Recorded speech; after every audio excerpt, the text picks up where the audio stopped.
In my world there is music and good vibes and laughter and lovers, adventure and friendship.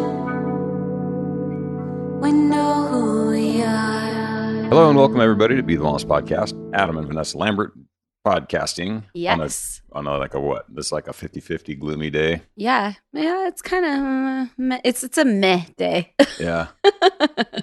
But It happens. it's okay. Yeah. Sometimes we just have to buffer the meh. Yeah. And luckily, we have all of our essential oils to do it. Yes. I just took a nice hit of the Om blend from the Malibu essential oils folks who are going to be on the podcast soon. But the stuff is so bomb. Yeah. Yeah. It's the bomb Om. It's the bomb Om. Is it OHM? No, actually it's OM. I think mostly because there wasn't enough room on the lid to write OHM. Well, no, I'm sure there was enough room. Yeah. So that's a good question. So the ohms versus like ohms as a measurement of impedance Wait, what? is spelled differently than ohm as in like ohm. Om is spelled OHM, I think. Well, that's how you spell it, like for impedance measurement. Oh, really? Is that how you spell it for like meditation? Yeah. Yeah. I think so. I don't know either. I don't know I either. have no idea. This is going nowhere. Yeah. The bottom line is that oil right there. Well, how do you know it's not whoa?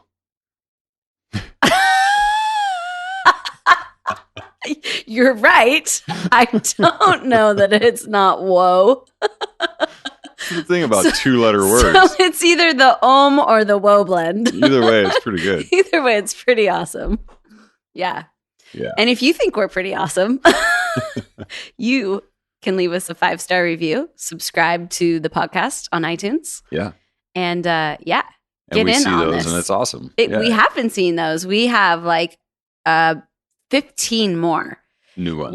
15 more new ones. We ran a little 24-hour giveaway contest for subscriptions and reviews, and that generated some. I had hoped it would get us to 200.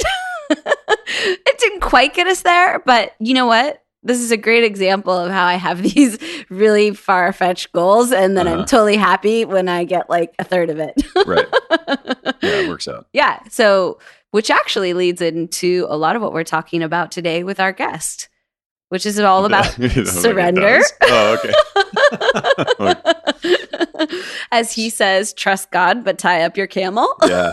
Yeah, that's one of my favorite things. He's like, yeah, I trust God, but tie up my camel. I'm like, what? It's such a good way to look at that. But no, actually, it does really feed into that. I know I'm kind of saying it in jest, but it really does. You know, we often have these really tremendous goals or things we want to accomplish in life. And sometimes it seems like, you know, they might be impossible, or maybe we think they're too grandiose or whatever they are. But at the end of the day, like, you can't be afraid to dream, but you have to also be able to surrender to what is and how the life that, you know, the magic of life actually happens for you. Yeah. Yeah. And, Yes. you know, do the work and all the things that come along with magic. Absolutely. Yeah. So our guest is, I guess we should get to that because that will help tie this in a little better. But our guest is Luke Storey, and Luke is a former Hollywood celebrity fashion stylist. He has spent the past 21 years developing and refining the ultimate lifestyle based on the most powerful principles of health and spirituality, while at the same time embracing the technology and modern conveniences of urban living. Yes. Yeah. That pretty well describes his situation, actually. That's very well written. Yeah. And I actually, what I really like about Luke, and one of the reasons, you'll get into kind of how we discovered him, we tell the story in the podcast, but what I really like about him is that he is this great blend of sort of spirituality and surrender to a higher being, to God, to whatever that, you know, sort of divine influence is. But he's also really rooted in the research, in the biohacking, in the how do we actually move the needle. And I think that this is a common theme that we're seeing. And I think it's something that resonates with a lot of us these days. I think a lot of us, you know, are having a hard time sinking ourselves into one side or another. You know, it's hard to just get lost in the poppy field Whereas I think a lot of us feel more comfortable having, that spiritual essence or sort of a practice around our mindfulness or the spirit or, God or whatever that is for you. But we also are living in the real world and we need, real tools and real things that can help us grapple and kind of deal with what's at hand and the stresses of life and, creating what we want to create in the world. Right. And how to, pick the appropriate flight and recover on the other side of it. There's some very Yes. real practical things that exist in this world, regardless of your, faith or lack thereof or any of that. Everybody still rides the same bus. Yes, so, absolutely. Yeah. So it's really refreshing. And we had such a great time talking to him. In fact, this podcast is rather long because we just dropped into some zone.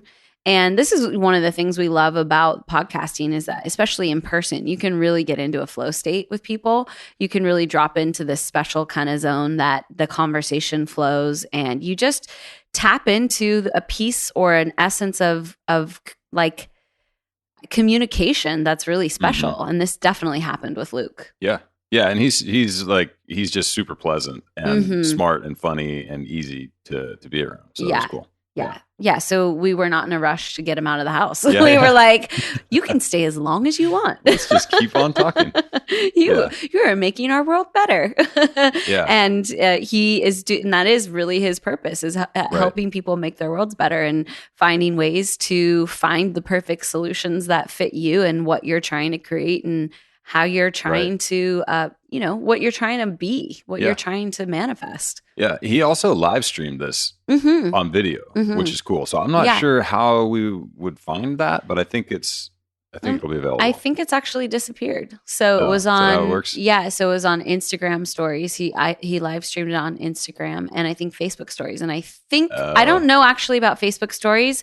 Maybe those do get saved. So you may be able to check out his Facebook page and see if it's there, but I know the Instagram live stuff, it disappears. Okay. So never mind. So this is actually the only record. The only way you're going to get this is to just keep on listening to this podcast. Yeah, absolutely. But we really recommend you check out Luke's story. He has the Life Stylist podcast, which is great. Talks about all kinds of awesome subjects that I think our audience would really enjoy. Yeah. He really dives into some topics that, are health, well-being, spirituality, biohacking, all of the things that, we like to talk about as well. So it's really like, if you're enjoying this podcast, most likely you will enjoy his as well. Yeah. And I think he does a really good job. Like, as you'll hear in the podcast, he has some real ideas about things, about the way the world is and how all of this stuff operates. But he also, like, on his podcast does a great job of not coloring the interview. Like, he's legitimately interested in what people have to say, even if it's different than what he thinks, believes, knows, has done for himself or whatever. Right. So it's cool. It's worth genuinely about the conversation and revealing what the person has to offer and their intelligence and knowledge. So it's great. Yeah, he's just a delightful human being, and we hope that you guys enjoy this podcast. And we, without further ado, let's get to it. And we're live. Welcome to the podcast, Luke. Thanks for having me, guys. Thanks for the here. Delicious coffee. It's amazing. Yeah. The whole way out here, I was so hungry and kind of getting tired because I was working my ass off today. I was like, oh man, I hope they have some coffee. Well, and it's funny because I normally don't drink coffee before we podcast because I'm already kind of like, I'm a little excited and like already rambunctious. But for some reason, I came home and felt the same way. I was like, it's a coffee day. It's a coffee afternoon. It's cozy. Well, it's kind of chilly out here in Venice today. So it's like nice to have a hot drink, hot, cozy drink. Definitely. Yeah, and for LA, this was a stormy day, right? Yes. Yeah. It rained for 20 minutes this morning. I know the ground was wet when I got up. I was like, oh my God, what happened? Did somebody wash the sidewalk? Yeah, it's funny. So not used to that. Yeah. So this is really cool to have you here because I think I reached out to you on Instagram. Well, first let me back it up. My mom said to me, have you heard of Luke's story? And I said, no, I haven't heard of Luke's story. And she's like, I love him. Really? I love him. You have to have him on the podcast. He lives in LA and he has a podcast, and she listed one other thing. And she's like, so obviously you should be friends. Wow, that's so cool. Your mom looks out for you like that? Yes, yeah. That's amazing. And she was like, his podcast is my favorite besides yours. Really? So, yes. Oh, that's so awesome. Yes. Wow. Thanks to moms. Yeah. And that was probably an obligatory besides yours. Yeah. Right. Yeah. Exactly. I know what you're going to say. Yeah. That's, yeah, exactly. It was for sure. That's true. But so I kind of like, okay, yeah, sure. I'll check them out. And I kind of, you go about your day, you sort of forget about it. But then I opened up my Instagram and there you are again. But this time you're on Peak Brain Institute's Instagram feed. Oh, right. Yeah. And I was like, oh, hey, that's that Luke Storey guy that my mom was telling me about. And then, again, I went on with my day. And then I saw that you did an interview with Amy Killen, Dr. Amy Killen. Yeah, who we also had on I the saw podcast. she was on your show. Yeah. She's so fun, She's right? so fun, yeah. We had a great time. Yeah, she's really sweet. And so I was like, okay, this is literally 3 times. The sign. Yeah. We're covering all the bases. Yeah. Andrew Hill. Amy knows me intimately. Yes. Yeah. With the type of work she does. I went out to Park City to get treated by her and Dr. Harry Adelson. Mm-hmm. And I did the interview and then right afterward went under anesthesia. We recorded in the operating room. Right. Went under anesthesia and then I live streamed my whole stem cell treatment, including her penile injections. So. Yes. Wow. So you got the full suite. Yeah. But what's funny is I told them, I was like, you got this. I don't want to get kicked off Facebook or whatever for showing nudity or something. Right. And I didn't really want my flaccid penis being shown to the world and not in the best light. It was like, I'm going to live stream this. They're like, yeah, go ahead. I said, just make sure somebody puts a sheet up when you get down to that part. You know, I don't care about the hip and the spine. Like, great, go to town. But yeah, it was a really interesting experience going out there with her. Her interview was so fun. Yeah, she's just a bubbly, like happy, just great energy. And then right after we had our interview, actually, she moved here just about a month later. So, really? Yeah. So she's actually in Santa Monica now with her husband.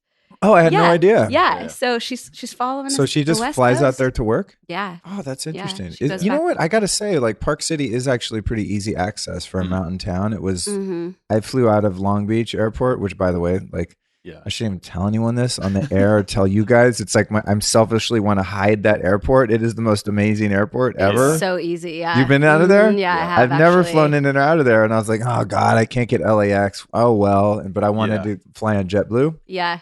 And I was like, oh my God, this is amazing. Yeah. It's like an outdoor park. And so, the terminal's like outdoors basically. And there's just beautifully landscaped. They have healthy food there. Right. So easy to board the plane and all that. And then it was just a really quick flight to Park City and then like to Salt Lake and then a half-hour drive into Park City. I was like, oh, this is a cool mountain town. Yeah. Actually, I took that flight. You did? That's the reason. Yeah, we had a bunch of girls that went to Sundance. We all flew out. Oh, I see. For Sundance a couple of years ago. Yeah. And so everyone booked out of there because it's easy and JetBlue and all the things. Yeah. It is easy, it's quite nice. Yeah. Yeah, that's the thing is because we're so close to LAX here. It's like 15-minute Uber ride on, that's true. 15 to 45 minutes, depending on what goes on. Right. But then once you're there, it's just such a pain in the ass. It's like, for some flights, it might be worth it to just jet all the way to, you know what I mean? All the way down. Yeah. To Long Beach. Long Beach was like maybe 20, 30 minutes further away from where I live, but it was hella worth it. Yeah. I always say that I love to go places, but I hate to travel. Yeah. Like, you know what I mean? The worst, once I'm at a new place, I'm like, oh my God, why don't I do this all the time? Right. But the times in between is actually really rough. Yeah. I'm actually we were talking about online courses. I'm working on producing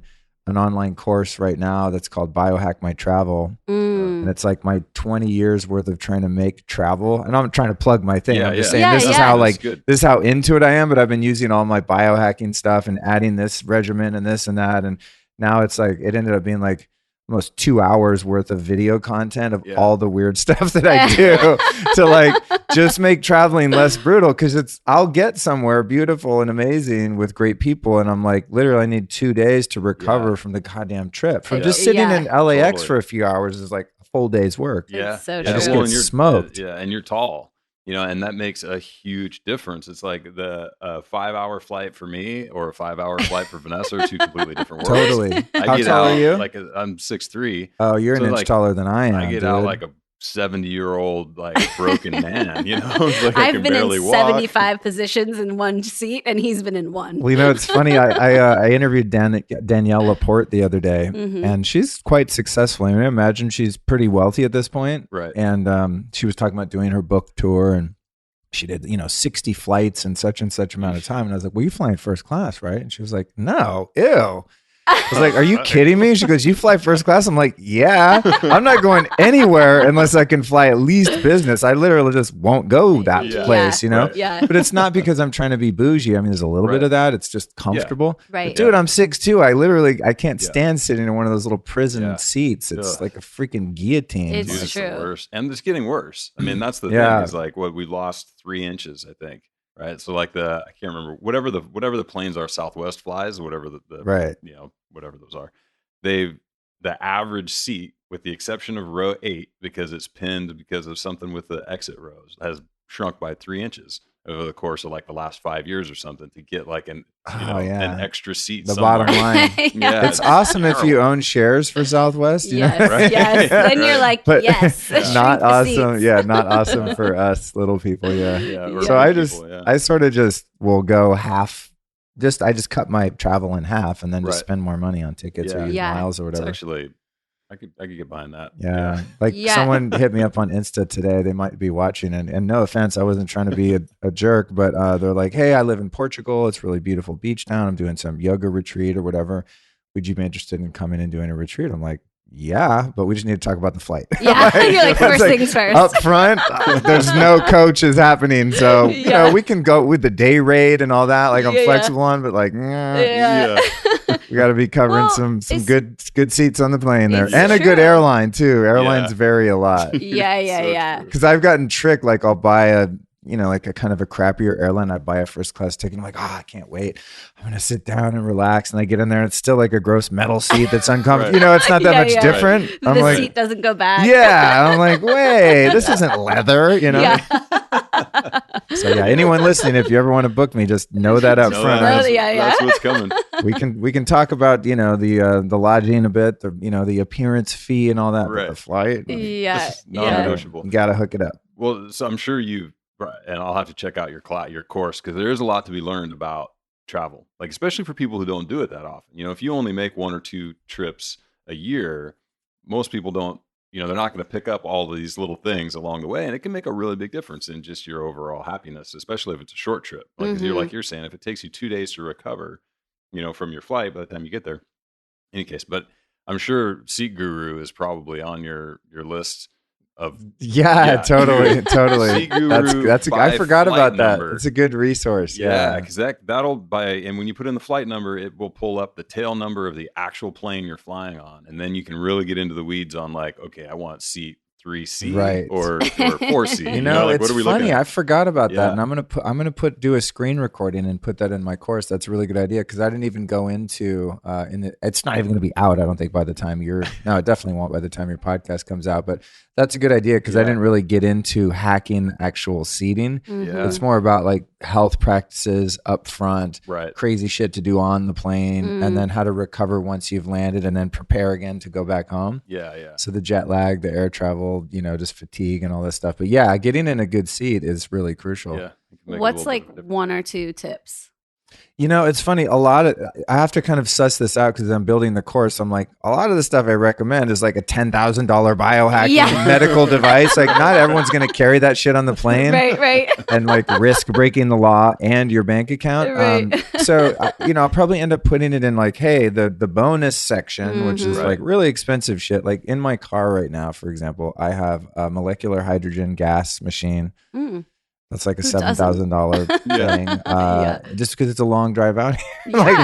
It's not natural to be cruising around at 80 miles an hour, and I just feel better. And then I have a thing called a Nano V, which produces something called exclusion zone water. It's like a mist, and it repairs cellular damage and oxidation, and that's like a lot of money. So those things are like, the big needle movers that really, really affect the way you feel. But for flying, what I recommend people is just doing a lot of breath work before and after, a lot of grounding, touching the earth, ice baths, getting into a body of water as soon as you possibly can, wherever you go. It's like getting reconnected to the earth, because the main thing about flying that jacks you up is leaving the gravitational pull and leaving the natural magnetism of the planet, even though there's not a lot of it left at this point. Right. And then also the solar radiation and the lack of oxygen on the plane. So that's another reason I like getting a fancier seat, is I'll do like Wim Hof breathing in my seat. And people still look over, but it's kind of loud enough where if I'm like,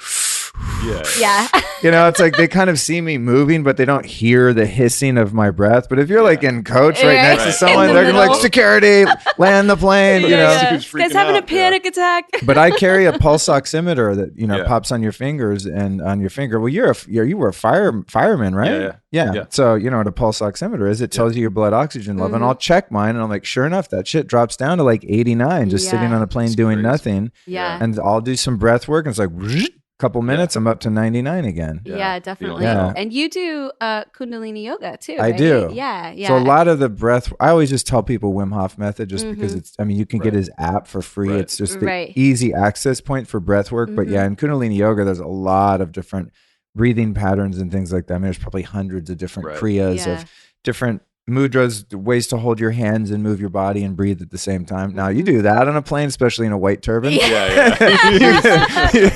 could really have some issues there. So I don't get too crazy with that. But I love the Kundalini yoga. It's been funny. I've been doing it for 6-7 years, I don't want to say religiously, because that makes it sound even weirder to some people. But I've been committed to it because it just really has benefited me spiritually and emotionally. And it's cool to see it now. It's becoming really sort of trendy and mainstream, which usually I'm like the guy that's like, now it's not cool. I knew about it when, Meanwhile, like those practices are 10,000 years old. I'm not an early adopter.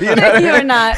It's like, that's cute. No. Yeah, that's cute. But it's cool. I'll run into young kids that are like 23 and they're like, I'm a Kundalini teacher. I'm like, cool. Yeah, that's awesome. It's amazing. I think it's such a beautiful practice. And I think for me, especially yoga, because there are these ancient practices and there is this ancient kind of, history of it. Sometimes it gets a little bit, I don't know, just vanilla for me. It just becomes like the same. It's all the workouts become like the next CrossFit or the next, kick your ass as hard as it can, but like forget about the spirit part. And I feel like with Kundalini, it's kind of bringing that spirit back to center. And I just love that. I love the practice of it. And I love the vibes of it. It's like, it doesn't take itself too seriously. We used to have the Golden Bridge in Santa Monica, which was an awesome studio.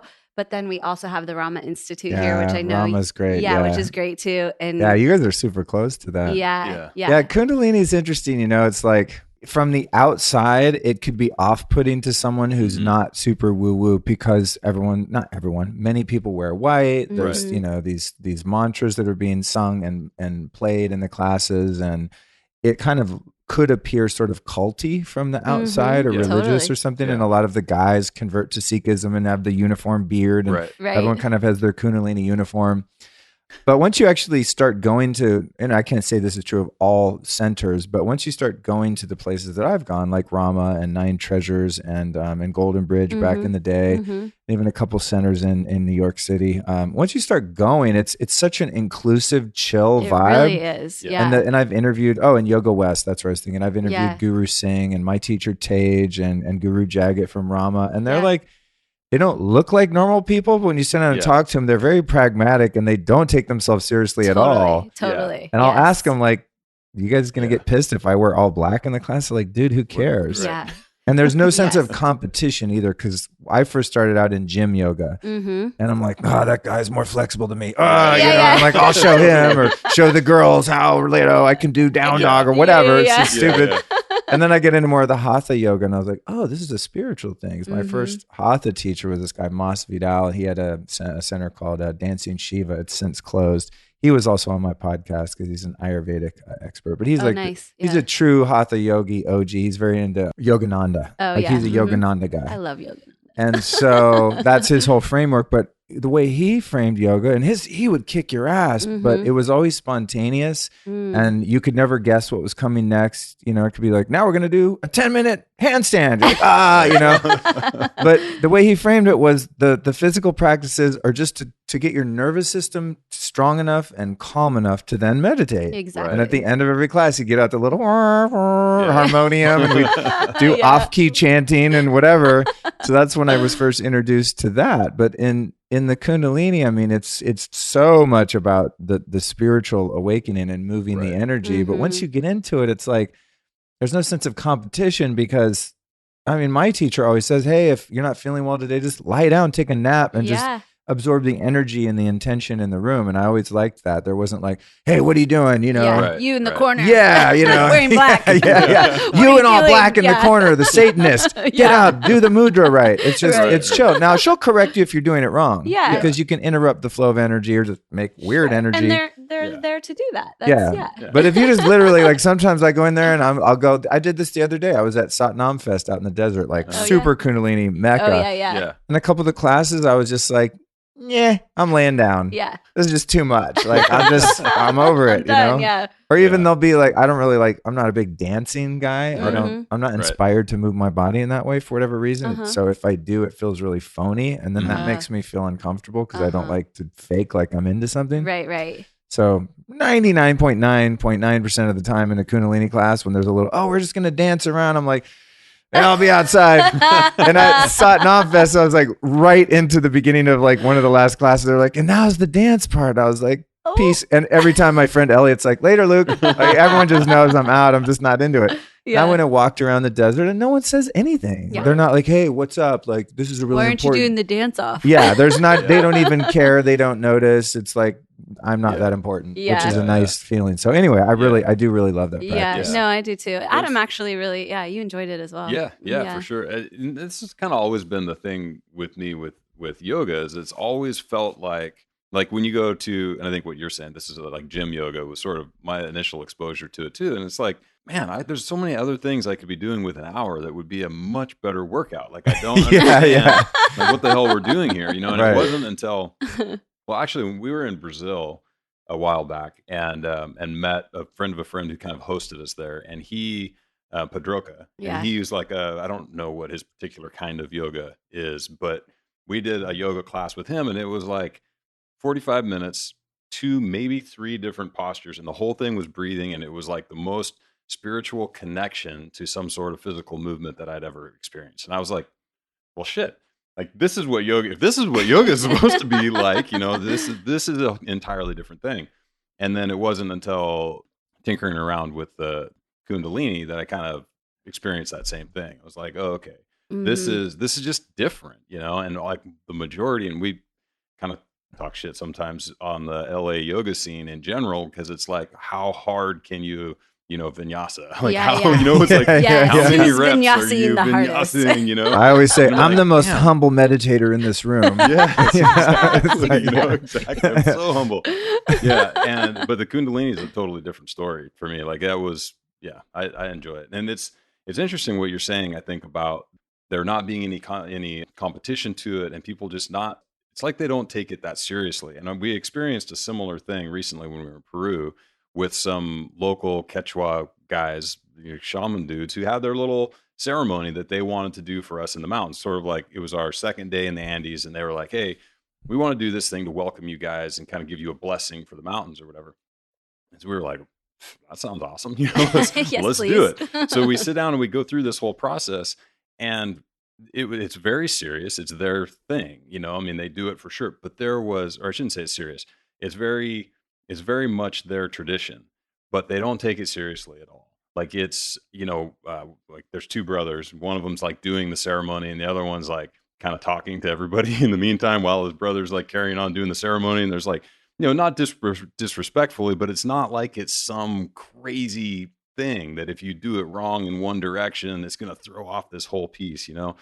And they go through this whole blessing, and like at the end of it, there's this, they, you know, put together this little bundle of things from the blessing, and then they take it off to burn it, but they're like adding things to it. They're like, well, we want to make sure that, you know, you have a good car, And, so it's a little like animal cracker, like car, Car. And good shoes would be good, and they just add like all of these things that are some glitter, super so you have pragmatic. a, Like these, they're like, no, this is like legitimately what we want for you. This isn't some woo woo. We want you to be so, detached from everything that you don't want good shoes. They're like, no, you should have good shoes, man. Good shoes make a big difference, especially when you're out here walking, go through this whole piece. Right. And it was just so refreshing to have it be like not taken that seriously. Like their practice is real, and they're like confident enough in it that it doesn't have to be some big thing, It was cool. Yeah.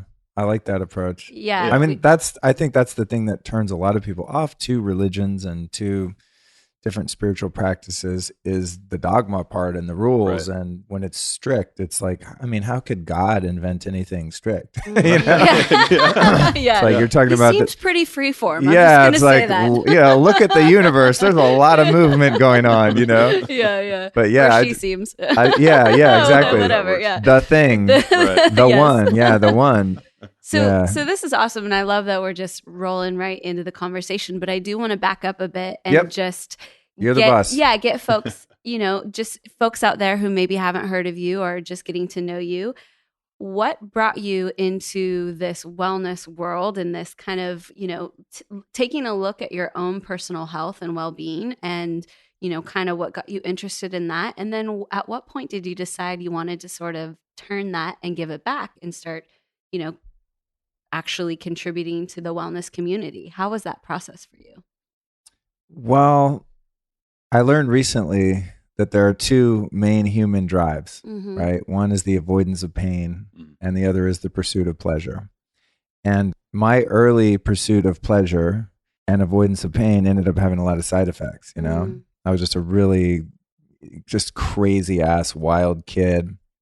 Did a lot of drugs, got into crime, and just had problems with the police, and was just emotionally really not well, and I was just a disaster when I was like a little kid. I just had all these problems, and but I never had any form of spirituality or any kind of outlet. I wasn't like, I didn't have therapy or medication, so I just sort of self-medicated the disease that I felt, and that had a lot of side effects, and so I just had a really uncomfortable experience. Just being me was just really, really uncomfortable in many ways. And, like it is for a lot of people. Yeah, but definitely. For me, my little version of hell was pretty damn hot, Where were you? Where did you grow up?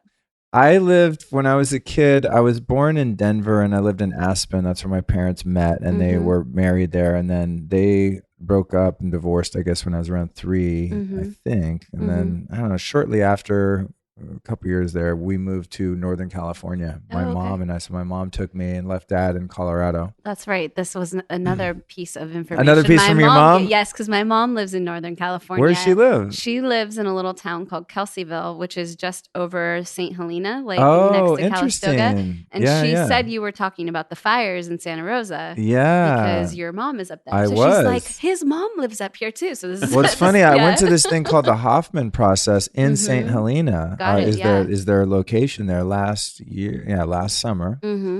And then when I came back here sometime later, these fires, and the fires stopped, I think like 6 miles south of my mom's house or something. It's crazy. She lives in a little town called Windsor, which is just north of we know Windsor. Of Santa Rosa. So I lived as a kid mostly in Sebastopol. Oh, okay. And then a little bit in Santa Rosa. And then I got sent to this weird, as a result of my behavior, I got sent to this really strange like cult type boarding school in Idaho for 2 years when I was 14. Oh, wow. I was basically like kicked out of the state of Colorado for having a number of felonies under my belt. And it was like one of those things where they didn't make me leave, but they said, if you stay in this state and you break one more law, we're going to lock you up until you're 18. And I was 14 at the time, and they were going to send me to, the youth correctional facility, which is like a prison in Golden, Colorado for kids, and I was like, I'm pretty much guaranteed I'm going to screw up again, So God bless my dad, he had the means to send me to this weird school in Idaho. So he got me out of there. And that was, I think, my first real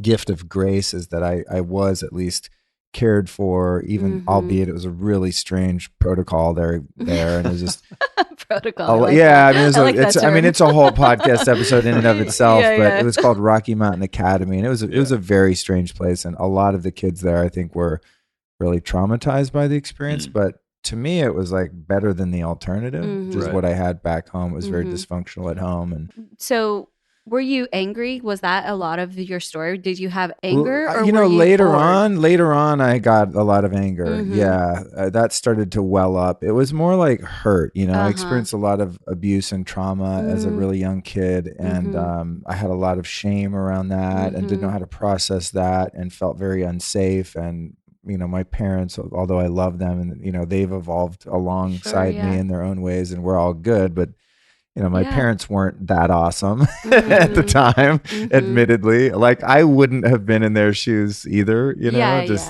given the lineage of kooks in my family and then looking at the people that raised them. Again, God bless them. They, of course, did the best they could. But anger wasn't really part of the journey. It was like I was just in so much emotional pain as a kid and I just didn't know how to process it. And when I went to that school, a lot of the other kids, I'm still friends with some of the adults that are now, in their 40s or maybe even early 50s at this point. And most of them have the view that they like survived a really traumatic experience of going to that school. But for me, that was the pattern interrupter that at least got me off going to prison. And then when I came out of there, even though I got back into drugs, I never went back into crime. I mean, I did, but like, I just dealt drugs. I didn't like do crimes that hurt other people. Right. I helped people. If you have pain, I have the medicine for that pain, You're a medicine man, But I didn't, I stopped stealing and doing things like that when I was a kid. I mean, I had no sense of morals at all. I mean, I would just screw people over and I didn't like have any problem violating people's property, breaking into people's houses, stealing shit. I mean, hurting other people was just like, it wouldn't even cross my mind that was wrong to do. It's like, well, I want their shit, of course. I was just very low consciousness as a kid. And not because I was a bad person, just, I had trauma and I was hurt and I just, I needed to be anesthetized. And so in order to do that when you're 10, 11, 12, 13, 14, like there are no drug dealers for you at that point. So you got to steal to get your drugs. And that's kind of what I did. But when I got out of that school, it was interesting. They really brainwashed me in a positive sense. And it's funny because I have this kind of scrapbook from the school and every few years I'll break it out and I'll read, and it has different things from the lessons that we learned and just photos and things like that. I'm like, God, the message they had was actually pretty cool. It was about, really, they were teaching us about spiritual principles. It was sort of like quasi-spiritual personal development sort of methods that they used. Very experimental, and I really don't think a lot of them knew what they were doing.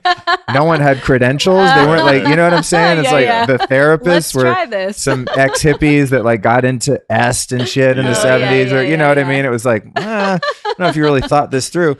Oh, right. And the S stuff back then was pretty aggressive. We've done the landmark, some of the landmark curriculum. And I know, watered down. the initial versions of it were pretty hardcore. So Sophisticated est. Some of it came out of that. And, I think there was even, I don't know if they had any relationship to Scientology, but definitely some weird stuff that you would be like, whoa, that's very Scientology-ish or something. But anyway, moral of the story is I got out of Idaho where I went to that school. They sent me back to Colorado so that I'd be safe, and not because California was such a bad influence, obviously. And that's where I got into the trouble in the first place. Then they sent me back to Colorado and I still didn't feel comfortable in my skin and I didn't fit in. So I had been reformed, but I still didn't have a tribe. And I thought I was going to come out and hang out with the jocks and the preppies. And I went back to high school in a really small kind of redneck town. I was like, no, I still hate the jocks and I still hate the preppies, even though like I kind of dress like them now because I've been reformed. Right. So I went back into like the trench coat mafia, like punk rock, stoner kids. Oh, right.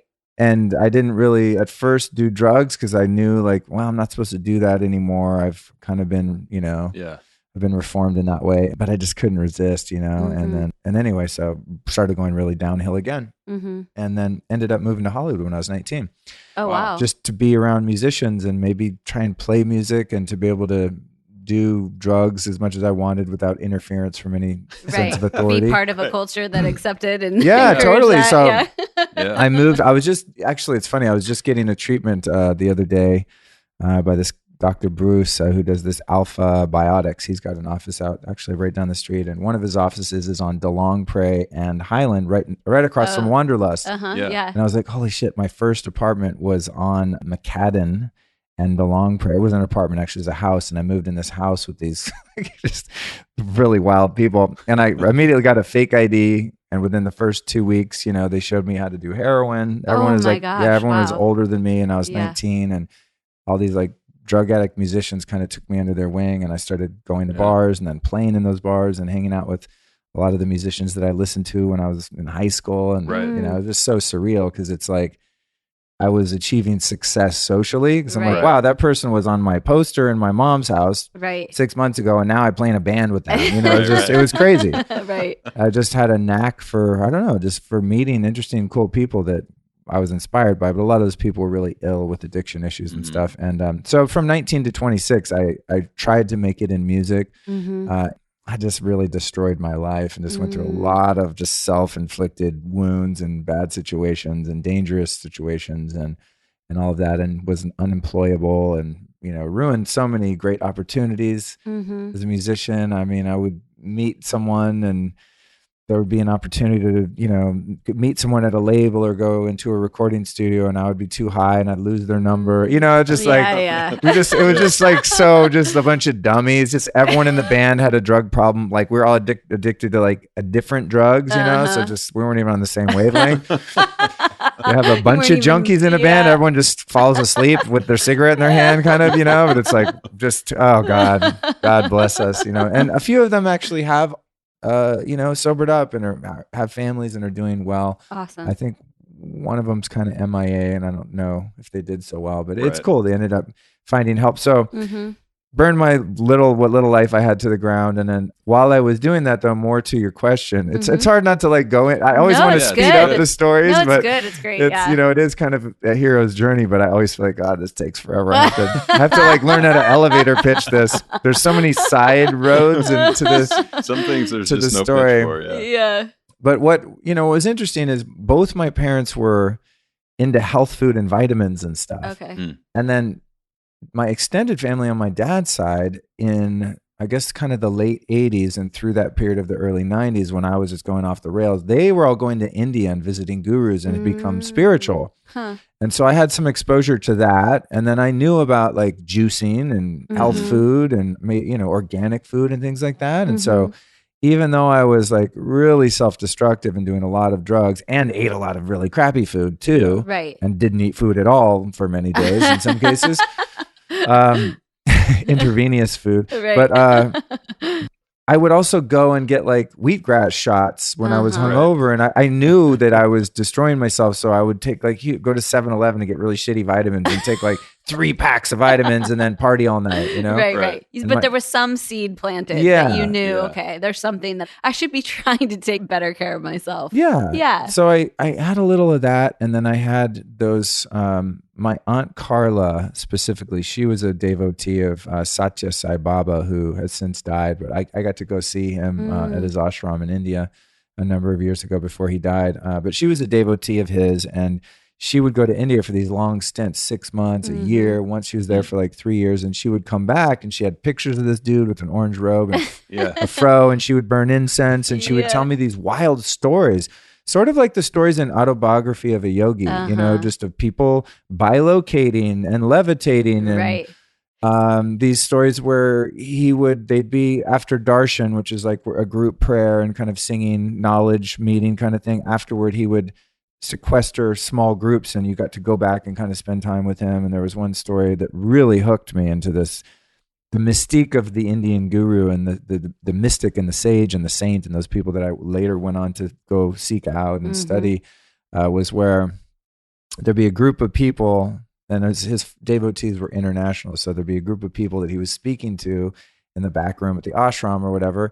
And they're all from Germany and Italy and Portugal and Brazil and all over the world. And he'd be speaking to them, and everyone in the room would hear it in their native language. Wow. And they walk out and go, God, that was amazing. Thank God he did it in Italian. And they were like, no, he was speaking Swedish. Whoa. Yeah, there's tons of weird stories like that. And I knew my aunt, I'm pretty sure she wasn't crazy. Yeah. And I knew she wasn't lying to me. She saw this stuff and manifesting, gold rings out of his hand. I mean, no funny business, just puts hand out, a ring pops out with your name carved in it, just really weird stuff. Right. And so while I'm doing drugs, I started to get increasingly aware of the fact that my methods of self-medication were kind of wearing thin. It wasn't working that well anymore. You were like, I want a new drug. Yeah, it was like, something bad. It was like a feeling like, man, this thing is about to really go dark, you know? And I felt like the thin thread of my physical life and my mental sanity was getting thinner and thinner, and my tether to any kind of stability or just survival was starting to really get there. So I got the feeling that there was some answer in spirituality. And so I started to carry around these little pictures of saints and kind of try to read a couple of those books, light some incense. But I still wanted to smoke weed. I was like, I want to get off the hard stuff, and I really wanted to quit drinking. I couldn't quit drinking. I got drunk every day, and I couldn't stop, and I didn't like it even. I just had to drink, or I just felt sick. You know? I was addicted to it. And so finally, anyway, a course of events happened that were just sad and tragic, and I ended up reaching out for help, and my mom assisted me in checking into a rehab. And that's where the story really begins, because in that rehab, I had this profound experience where I had really surrendered and I was really done, and I was willing to stop doing things my way, and the arrogance of my rebellion was, eroded to the point where I was willing to do anything to get well and to be free. And one of the crazy things that I did when I checked in there was to pray in the very formal sense, not like to Jesus or Buddha, but just, I went to the nurse. I was like, yo, real sick here. What do you got? Give me some Dilaudid. And she's like, you can pray. I was like, really? That's all you got, huh? $10,000 a month to pray? Are you serious?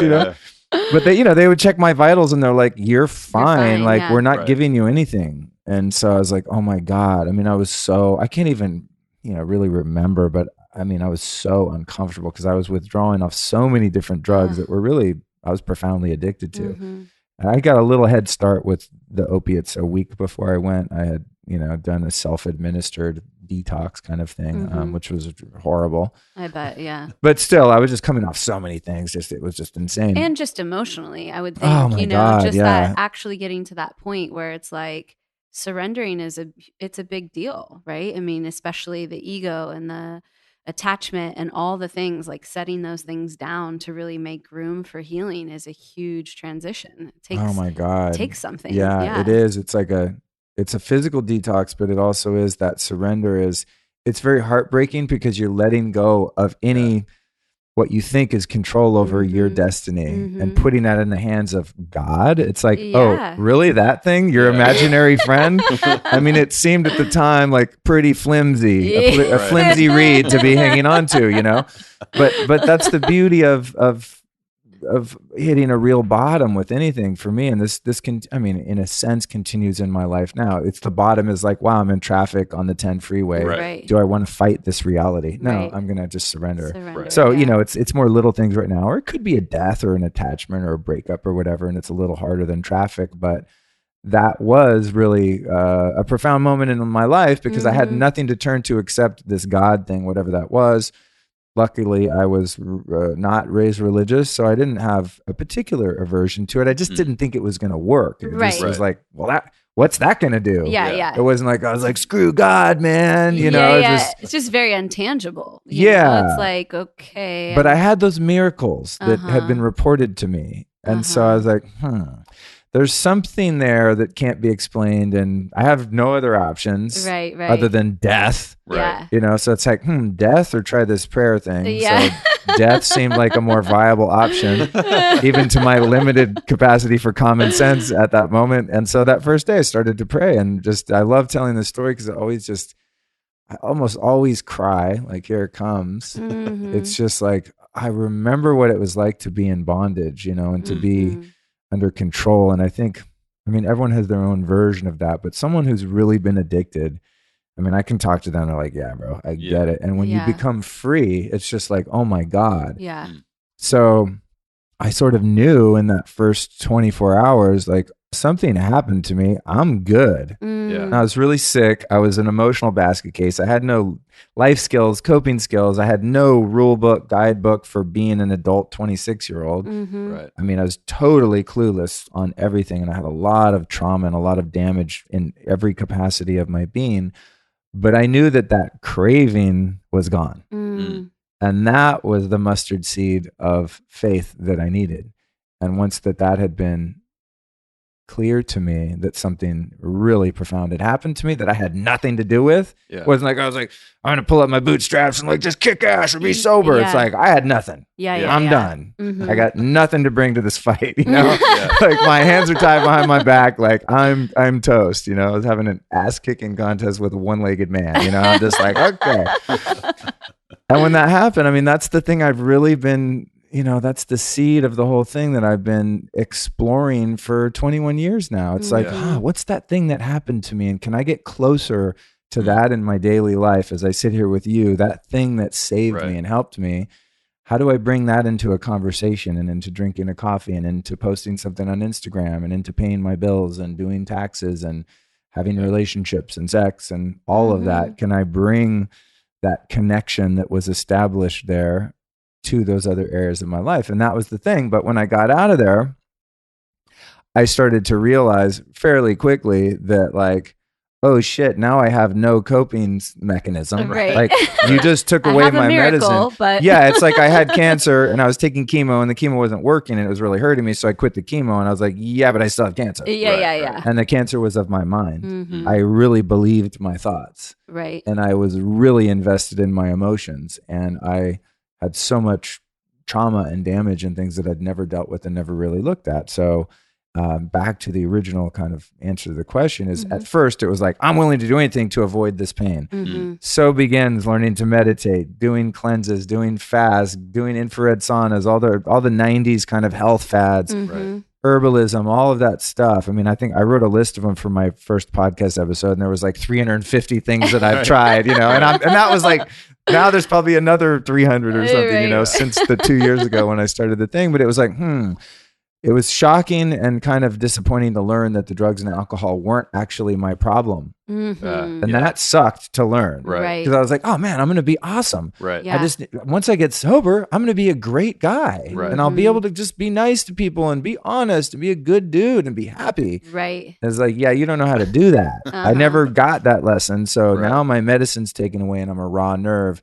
So I start to really explore all of this stuff. And what's happened for me, and I can wrap it up here, is that it's like each little thing that I've been able to overcome through finding, you know, the teachers that have the information or the teachings that have the information or the practice of the modality to overcome that particular pain point or that area in which I'm stuck. It's like I'm so elated at having found a solution to that thing that I literally can't keep it inside and I have to share it with anyone who's suffering, you know? I interviewed Byron Katie today, who's one of my favorite spiritual teachers, and she described the same thing. She had this sudden, I mean, hers was a sudden awakening where she kind of was just like, boink, blasted into enlightenment in 5 minutes. You know, mine has been 21 years of like so cute. Very piecemeal, you know, little by little by little. But she said, yeah, when this gift had been given to me, I mean, it's just like burning a hole in my heart. I just have to sit and share it with people. And so, you know, the culmination of that is 2 years ago, starting my podcast and had all sorts of different interesting careers and things like that. But once I realized, wow, you know, I think the time has come where I can share this with more than just my buddies, you know. So I've been a mentor to a lot of people and done, I guess, what you call coaching. Right. It was always free. It was just people needed help, and I'm like, man, there was people there before me that really helped me in addiction recovery and things like that. So kind of had the model of like how to introduce practices to someone and really help elevate them. But in terms of making it more widespread, I just really love listening to audio programs and podcasts and stuff like that. That's how I've learned so much of the things that have helped me. So now it's just my real heartfelt mission to help alleviate suffering for people on the metaphysical and physical levels through anything I find that could possibly help. I try it. If it works, I vet it, then I pass it on. And I'm on to the next thing. And some of those things, as I'm sure you've found, you know, you're keto for a little while and you're like, oh shit, now I can't sleep. And then you know, you reel it in, and it's just, there's always the refinement and the fine tuning, but I'm super extra and just like, I'm so extreme about, negative things that I used to do. Mhm. I did everything just hardcore, but I'm also that hardcore about well-being and health and spirituality. Right. If I'm told to meditate for 10 minutes, I'm like 90 minutes will work. Yeah. Just everything is more and more and more. Yeah, Right. yeah. Even if it's the good stuff. And that's Yeah. kind of what brings me here today. Here. Yeah. So you got one speed. Yeah. That's it's kind of funny because like a lot of the people in our like close friend circle, that's just part of the deal. In fact, our really good friends, Katie and Glenn, their Wi-Fi password is like some iteration of one speed, like always, because it's just how they operate. It's like it's all go or all stop all the time, And so it's something that I think a lot of people that are in this space kind of tend to be that way. Because if you're a little on the wishy-washy side, you never really do anything enough to really develop a strong enough opinion about it to like spread the word, So it's kind of like you got to be that. It's true, but what's funny about it on the spiritual side, it's such a paradox because the true awakenings and the big moves for me are always in yin. It's allowing, like you can't go out and wrestle spirituality into your life. It doesn't work. It runs away, because then it's the achievement, it's the yang, it's the ego, it's like the driving, like pushing. So when I say like I'm extreme, I'm also extreme in self-care and reflection and quiet time and really taking care of myself and really observing and slowing down. And it's my whole life. I mean, if there's one underlying principle of my life, it would be, hopefully unconditional love, like for all of reality. But beyond that, in terms of a practice, it's really about surrender. So it's like surrendered action, which is a really, it's hard to grasp, I think, for some people because like, what? So you just don't do anything? No, you do things. But it's inactive action. It's a strange thing. I talked to Sharon Salzberg about it when I interviewed her, and I forget what she said, but she had a great way of framing that. It's not like I'm just sitting at home praying like, oh, God, fix my life. I take whatever action needs to be taken, and I do it with a commitment and dedication and a lot of discipline. I got a lot of discipline and willingness, but then it's more like the surrender comes in the results of that. Yeah. I'm not attached to a particular outcome. I just go, well, here's some positive actions that I can take that I think serve the highest good, not just for myself, but for everyone in the universe. Right. And I'm going to proceed and I'm going to go hard, but then I'm just going to wait and allow whatever is meant to unfold. And I find that way of living is really fun because I get to be proactive and active, but I also don't really have expectations much on the way that things go or turn out. Right. And there's still room for the magic to happen. Yeah. Yeah. We talked to Dr. Andrew Hill of Peak Brain Institute. Oh, yeah. I think Great you've had guy. him before. Yeah, he's great. And I remember we were talking about addiction recovery.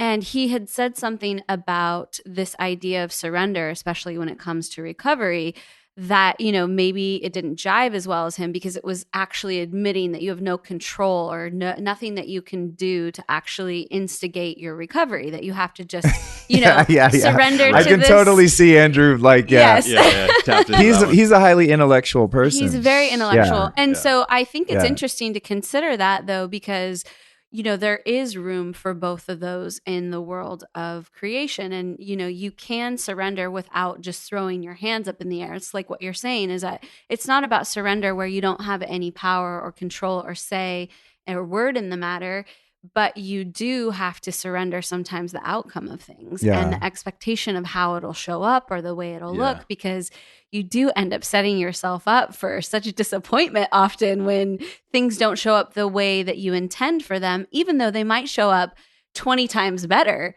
You have to be in the openness of, of the scene of that to show up. So it's interesting because like I always grapple with where that fine line is, where that fine line of surrendering to the magic and like the possibility that I don't even know is there, but also like inserting myself in the way of what I'm trying to make happen. So I'm just curious, like, how do you balance that? I know obviously you're talking about, still doing the hard work, but like, what's that point where something happens where you're like, okay, this is pushing back too hard. I've got to let it go. What does that show up like for you? For me, it's like, trust God, but tie up your camel.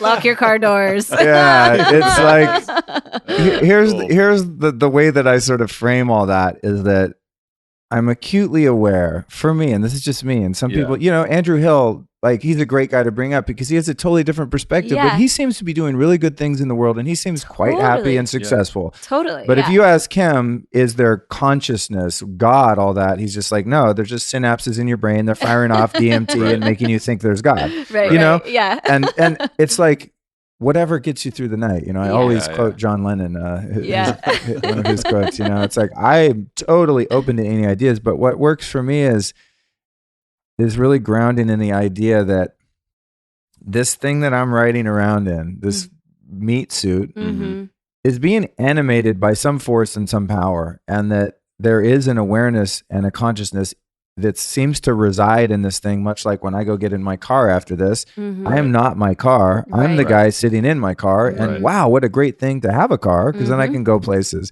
Yeah. And so I look at an incarnation like the one that I'm experiencing now as an opportunity to learn the lessons that are inherent to my environment, my karma, my destiny, and the body that I happen to be born into this time, and the location I was born into that body in, and the parents that were present, and all of the circumstances in my life are all there with the sole purpose of my evolution. Right. And the more I can get into alignment with that and not in opposition to that, the smoother my life goes, and the easier it is for me to contextualize that struggle and that resistance as just another lesson. Yeah, totally. And then also comes the compassion for people in the world that seem to be still in kindergarten while I'm in the 8th grade. Right. Yeah. But I'm still reaching toward being a senior. Right. Yeah, totally. And knowing after a senior, there's college and there's graduate school and there's, your dissertation or, whatever. Right. And then you go on and on with that analogy, but it's like, I think it's about, for me, finding the purpose of my life, and the sole purpose is to express more love. Yeah. For reality. And the more, I think I'm kind of on a high from talking with Byron Katie today on this. Why not? I am on a high. It was an amazing experience, but it's like she just keeps it so simple. And I love the simplicity of spiritual teachings like that. And I also like some really weird esoteric stuff, but it's like there's only one truth, literally. Right. Every spiritual book, every spiritual teacher, they all say the ones Same that thing. stick, they all say the exact goddamn same thing. Yeah. It's like we were saying earlier, it's a matter like this one resonates with you for this period of your life, and then you like this one, and you sort of you gravitate from teacher to modality to different books and traveling the world and different cultures and all of that. But it all comes down to just really being in alignment with what my purpose is. And that makes it easier for me to not argue with reality. So right now I have some very concrete goals. I want this type of house in this place. I mean, I'm very deliberate about what I want in my life. I want this type of partner in a relationship. And these are the parameters of that relationship and where I see it going. And I want my online class to do this, and on and on and on. I have all sorts of dreams and plans and visions, but it's not my job to make them turn out the way I think they're supposed to turn out. I've already surrendered my whole life to God. I did that February 15th, 1997. And I never looked back. I've taken that will back many times and still could, but that becomes more of like the context of my life, where the content, the little nuts and bolts of it are kind of like, not that big of a deal, because the context, like the container, when I zoom out 30,000 feet, is like, no. None of that matters. You just keep marching. Yeah. I just keep doing the good work, and then the results are going to be whatever serves the highest good for me. Yeah. It's like when I first looked at that idea of surrender. So say, okay, so there's this creation, right? There's this energy or source or universe or God, and it has a plan for you, which is really hard for the ego to hear. It's like, oh, really? It has a plan for me? Where's the proof, But if you just look at the laws of nature and the ways in which gravity works and the universe and how the stars align, there's a lot of magic going on. So the idea is that if I can trust that intelligence knows a little bit more than I do about how my life is supposed to end up, then even if the worst nightmare of surrendering my life to God happens, and say I end up feeding starving kids in Indonesia rice all day, and I'm like, oh, where's my Ferrari? Where's my bevy of playmates? This is not what I had in mind, God. I really feel that I'm going to be in that, feeding those kids and giving up all my worldly possessions. If that's like the nightmare of my ego of not having the sexy dreams come true. Right. That I'm going to be so happy and fulfilled doing that, because that will be God's will for me at that point in my life. And that's the lesson that I'm meant to learn to take my soul to its further evolution.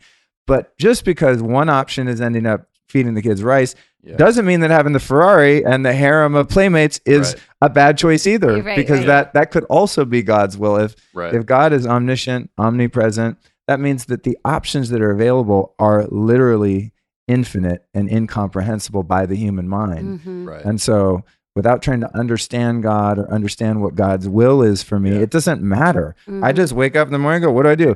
First thing, make your goddamn bed. Okay, what's the next thing? Open the curtains. What's the next thing? Put on a spiritual podcast so your head doesn't get a hold of you too fast, you know? And then it's like all my routines are just going toward making me the most positive impact that I can possibly be in the world all day. And I don't have to worry about the results. You know? It's like coming over here. Never crossed my mind, like, I don't know, like, what are they going to ask me today? Or I literally I just show up everywhere I go and just, what am I supposed to do? It's really fun to live like that. No, it's amazing. So one of the things you mentioned was karma. And I really want to dive into this because this is an area that I spend a lot of time pondering and that I think can be kind of charged with a little bit of resistance for people, because this idea of karma is like, oh, well, this is what's meant for you to happen. There's nothing you can do to change it. Is, I think, really hard for people to swallow and accept and get behind, especially when you look at people that, you know, have terrible things that happen to them, or, you know, they're starving, or they're not able to feed their children, or there's wars. When you kind of insert karma into the idea, or into the you know, the idea that people don't have a say in what's happening to them and that it's meant to happen to them that way, like, I grapple with this a lot. So I'm curious, like, how do you explain your sort of take on karma so that people can understand or digest it, that it's not like, you know, it's not necessarily like a punishment, or it's not necessarily what you think it is. Like, I'm just curious, like, your thoughts on karma, I guess. It's amazing. You know, it's amazing because I'm going back to John Lennon. He has a song called Instant Karma. And I started coming to him and he's like, instant karma is going to get you. Like, oh, I think for myself and many people that I talk to, just when you say the word karma, you immediately think of the negative and consequences of some past behavior, whether it be in this incarnation or a prior one. And I have a totally different experience of karma. To me, my karma is always good. I've been doing a lot of good for a long time. I mean, first half of my life, you know, there's some shit to work out, but it's like, oh man, I really do. I think of karma as just, everything is energy. You know, I mean, you can even take it to the scientific quantum physics level, right? Everything around us is all energy. There's energy between us, our souls, our minds, our bodies, inanimate objects, the pets. And everything has this sort of action and reaction going on. And so any positive thought, positive feeling, any prayer that manifests outwardly into a positive action for the benefit of anyone or anything else, it's not like, oh, later on that comes back to me because I gave someone my parking spot. Then next week on Tuesday, someone's going to give me a parking spot. Right. There's no such thing as time. Time is only one now. It's a big, long now. It's not like, I mean, look at it. Like, here's a now, here's a now, there's a now, now. It's all one long expanse of no time. There is no such thing as time. It's a man-made construct. So it's not that I'm doing something positive or negative now in the world or in the universe, and then later on it comes back to kick me in the ass or reward me. Karma's instantaneous right now because everything is connected in this moment. Right. So as I'm having a warm, loving feeling toward you right now and a warm, loving feeling toward you, that's instantaneously reverberating back, not just from you, but it's like myself loving myself through you. You see what I mean? Totally. I'm kind of getting a little esoteric here, but there's no other way for me to explain it, because I think we have a very, like, oftentimes like an innocently childlike view of karma that, you know, the axe is going to fall and it's going to get you, bitch, karma, you know. It's not like that. It's just we're all connected and it's all one thing. You know, the Vedic worldview is that there's literally only one thing in the universe, and it's consciousness, you know? And it's so there's also different levels of consciousness, and some of them are benign, if not loving, and some of them are rather negative and destructive. And when I'm reverberating or acting out on lower energy or a lower vibration of consciousness, then that's what sort of immediately reverberated back to me. And you can experience this if you look at your life, anyone listening, and for you too, it's like those days where you're just like pissed off. Some days I'm just irritable. I don't know. I didn't sleep right. EMF's next to my head. I don't, I don't know. I just wake up and I'm just like, fuck people, and I have to work really, or whatever it is, and I just have to work really hard to kind of like, and then I'll notice that wherever I go, people are more rude and impatient with me. Yeah. And I'm like, why is everyone a jerk today? And it's like, well, it's because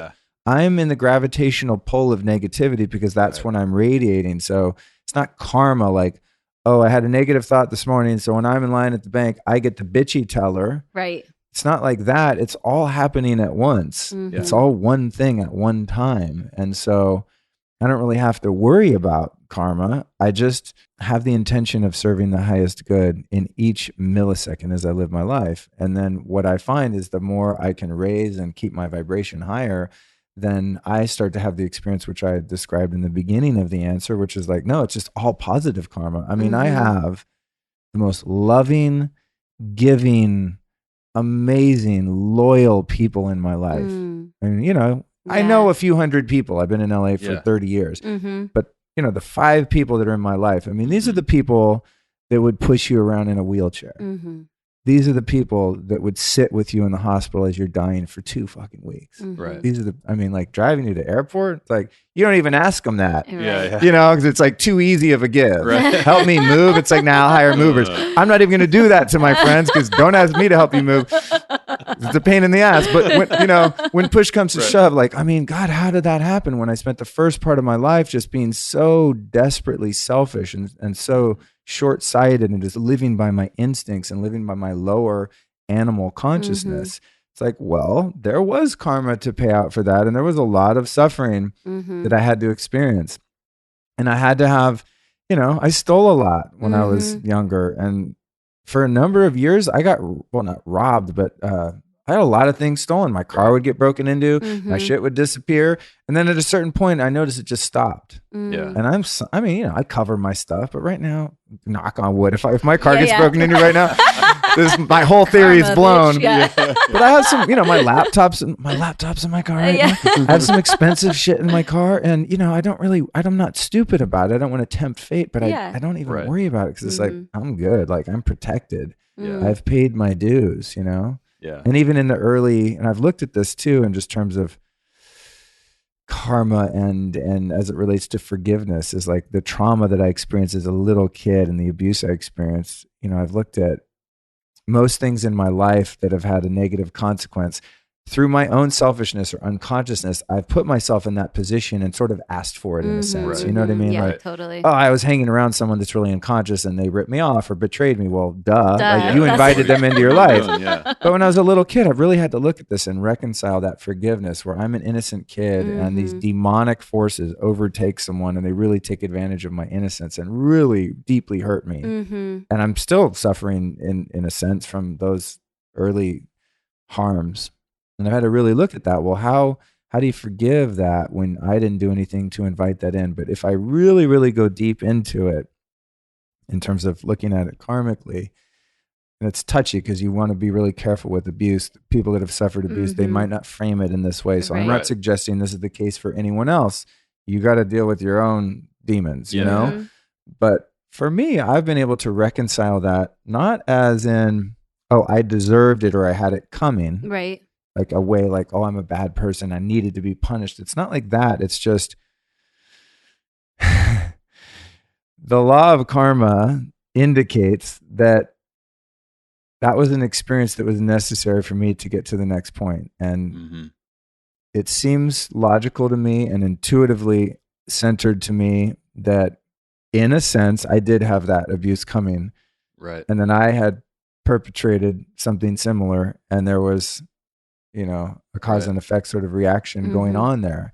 Just like I used to steal all kinds of shit from people. Now I don't, And so perhaps I wronged someone or abused someone or took advantage of someone weak in a past lifetime. Who knows? Right. And then it's coming back around because there is no past lifetime in this lifetime. It's all one lifetime. Right. It's like when you watch a movie and there's different scenes. It's the same goddamn movie. There's just different scenes. Right. So this 1970 October 29th, Scorpio kid named Luke Storey, born in Denver. Like, that's not the end of the, that's not the beginning and end of the story. Yeah. It's just a scene. Section, And in the last scene, who knows what kind of shit I pulled? Right. Yeah, this is so awesome because so it's not like I deserved that abuse, but it's like, okay, I feel like I've paid something back and I learned the lesson. And I will tell you what, man, having been someone that suffered in that way, I would never, ever even consider for a moment taking advantage of someone innocent and robbing them of that and harming them in that way for my own pleasure and gratification. It's like, whoa. I don't care what happens in my life. Like that shit is never, ever happening. And if it was happening to my knowledge, I would stop whoever was doing it by any means necessary. And I mean any means. So something that I think is interesting about this is that, so what you're talking specifically about some sort of abuse right now, but that overall feel, right, could be translated into every part of your life. And it probably is. So from that experience, you've learned a certain set of lessons about the world and the way that things work and the way that you work within the world, right? So you have things happen, they affect you in this way, and you do these things that you can recover from, and you say, nobody should have to deal with that. But man, look what I learned out of this. Look who I am today as a result of this, right? Yep. And so like, it seems to me, and I agree. It gets weird when you start talking about abuse because some people get triggered, for lack of a better word, and not that, and maybe they should, I don't know. But like, it seems to me that life experiences happen, and the life experiences that happen to you at a time and in a way that you can understand. So when you're very young, having some sort of terrible loss in the stock market and losing your house to foreclosure doesn't make any sense. You know what I mean? There's nothing that you can attach that lesson to of shit, I should have been paying closer attention to what was going on here. And I made some risky decisions that led to this point. When you're 5, none of that makes sense. So like the way that you can learn that lesson at that point in your life is through some atrocious physical act, right? Or even emotional act. That these are things that you have developed already in your brain to know that this is fucked up and that sucks. And you know, when you're 50, it could be a completely different set of lessons. And so I wonder about this sometimes, if like in this grand scheme, if we all have this list of lessons that we have to learn, and it's like when it comes in your life is what dictates how fucked up it is, you know, by our perspective, you know? Interesting. So, yeah. And because like the karma thing for me has always been, it's always been tough, you know, and the way that you're describing it, actually, I feel like it makes a lot more sense to me. This idea of, you know, those poor people, they're poor because that's their karma and there's nothing we should do. You know, don't worry about them. This is just what they're supposed to be doing, you know? That's always felt like a cop-out to me to some degree. You're like, dude, these are still humans. You know what I mean? Like we should probably be doing something, you know, to help these folks. And so that kind of line in the sand, no, that's their karmic experience thing, has always felt a little weird. And I think what you're describing makes so much more sense in that it's this real-time give and take, this push and pull that's described in so many places, right? I mean, the yin and yang you were speaking of earlier, and I mean, every single ounce of physics that we know and understand operates this way. Everything is an oscillation, you know? I mean, this is just our entire known and unknown universe so far seems to be a series of oscillations. So it all kind of like it makes sense to me what you're saying, and it seems like in that experience, so you have wherever you're at in your oscillation through this karmic cycle, if you're 5 years old, when you hit the bottom of that oscillation, you're going to have one experience. And if you're 50 years old, when you hit the bottom of that oscillation, it's going to look different because those are going to be different, you know? Yeah. It's a different world. Yeah. Well, it's a different scope of what you can understand and how you can experience it. I think just to speak to your point about the cop out, I always grapple with that too. Like, to just say, it's their karma. Like, oh, well, I think that like the point is that we are always striving to help each other. Even if it is someone working through their karma, we can help them work through it. You know, we can help them. We can help facilitate in any way that we can, giving to that experience and sharing love and whatever gifts we have to give to help people work through their karma. Just because people have karma doesn't mean they have to work through it on their own, right? Well, you know, the other thing about that too is that it's like looking back on, you know, and everyone suffered in their own way. Like we all experience our own trauma. So, you know, I'm not over dramatizing mine, but looking back on some of the dark shit that's happened to me in my life, starting when I was a little kid, and I really had no shot from the get-go just because of the family system I was born into and stuff. But I always think about it like, oh my God, but if that stuff didn't happen, I literally would not be the man that I am today. And the man that I am today, I'm really starting to like and really starting to enjoy. So I don't even wish that didn't happen to me, you know, and the perpetrators, multiple they be, now they had their lessons to learn in the school of life, and whoa, there could have been prison, or they could have gotten caught, or maybe they didn't get caught, and a bunch of other people, you know, were abused too. And all of that is really none of my business. The business for me is my own evolution and my own growth and contextualizing my life in a way that has meaning. So I would never pick new parents and a new, you know, nicer neighborhood with less fucking pedophiles running around or whatever. It's like, no, and finding, you know, thank God I found drugs when I was a kid and they were abundant in Northern California in the 70s. Oh my God, I was so lucky to have them there, because by 26 years old, I mean, I felt my life was over. And looking back, when I look at a 26-year-old now, I'm like, that is a poo butt. Like, that is a kid. Right. Now that I'm 47, I mean, 26, you know nothing, you know? Sorry, 26-year-old. You're an old, wise soul, but you know what I mean? And I was like, oh, my life's over. And looking back, I'm like, oh, that's so fortunate that I got such a vast spectrum of experience on the scale of consciousness, from really low, where I didn't care about breaking into someone's house and taking their shit. I didn't feel bad about that at all. I would never, I mean, you could, I wouldn't take a penny off your table now. I mean, that's, you know, it's a superficial example, like, duh, of course you don't steal, but it's like, I would never knowingly do anything to harm anyone now. And I mean, I do so much good in the world with my life. I mean, I have so many people, as I said, that love me because I've been so loving to them. And I'm no saint. I mean, trust me, I make mistakes all the time. I mean, I think I flipped someone off on the freeway 3 weeks ago, you know, so I still have work to do. I'm not enlightened, but point being is, actually, I did. For real. I mean, this is the freeways around here. Like, they will push you. So they'll push the Dalai Lama to throw a hatchet at someone out the window. But you know, it's that, you know, all of that quote unquote suffering, it's given me such a rich experience of life, and I have so much compassion for people. And yeah, I could go to another country and help people that were born into less fortunate circumstances, but I don't feel responsible for them, and I'm not arrogant enough to think that their life shouldn't be that way. So it's not that I don't help, but I'm not God, and I don't pretend to know what's best for the planet. Oh, I'm gonna save the planet, really? Like, are you that arrogant? The planet doesn't need saving. I was saying this the other day. It needs to be respected because it's a living thing, and it's you know, it's what gives us life, obviously. But it's like, to think that this group of people on this continent shouldn't be suffering like that. Who am I to say? I'm not God. I really don't know the path that anyone is supposed to be on. It's just when I meet someone in the throes of addiction recovery, dude, I mean, I will go to the grave for that person. But I ain't going to jump in it with them. You know what I mean? I'm right there with you, but I'm not jumping in. So I don't get caught up in that, the like global codependency of thinking that I know what's best and I need to save people. Everyone has their own path and their own karma to work on. And it is, I was talking to Byron Katie again, I'll keep bringing it up. She says there's 3 types of business: my business, your business, and God's business. The key to living a life that's free of drama is stay in your own goddamn business. Stay in your lane. But that doesn't mean if you say, hey, Luke, will you come be in my business for a minute because I need help? If it makes sense and it intuitively feels right, then I'm not going to be enabling you to continue some bullshit.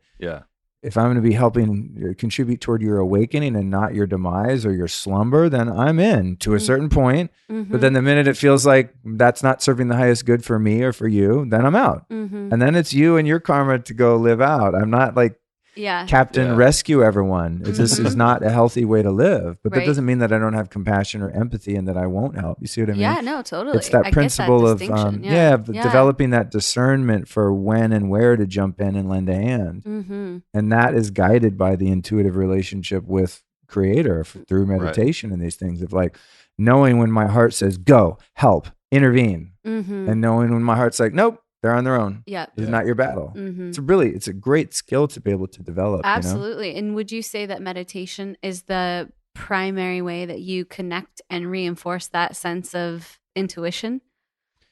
It's a huge part of it. It's a huge part of it. You know, it's allowing that gap between my soul, my consciousness, who and what I really am, and the chatter of the mind and the eruption of the feelings and the emotions. It's a way to create that space.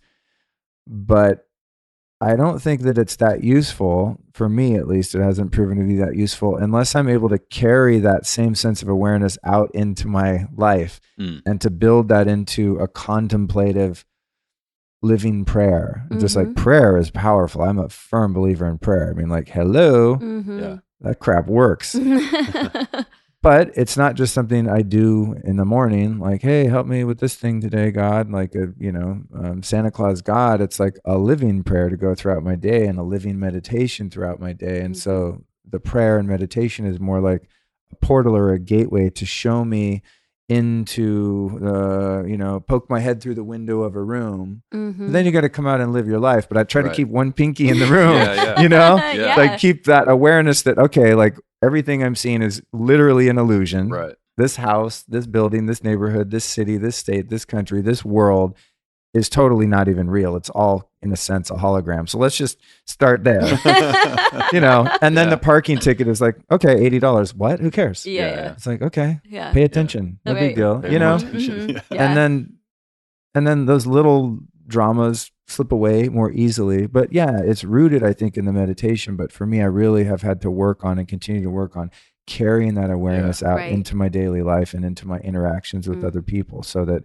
I can keep the frame that I don't have a soul. The soul is not like this thing I go do when I'm being cute in yoga class. I am a soul. Yeah. Yes. I am a soul having this human animal body meat suit experience.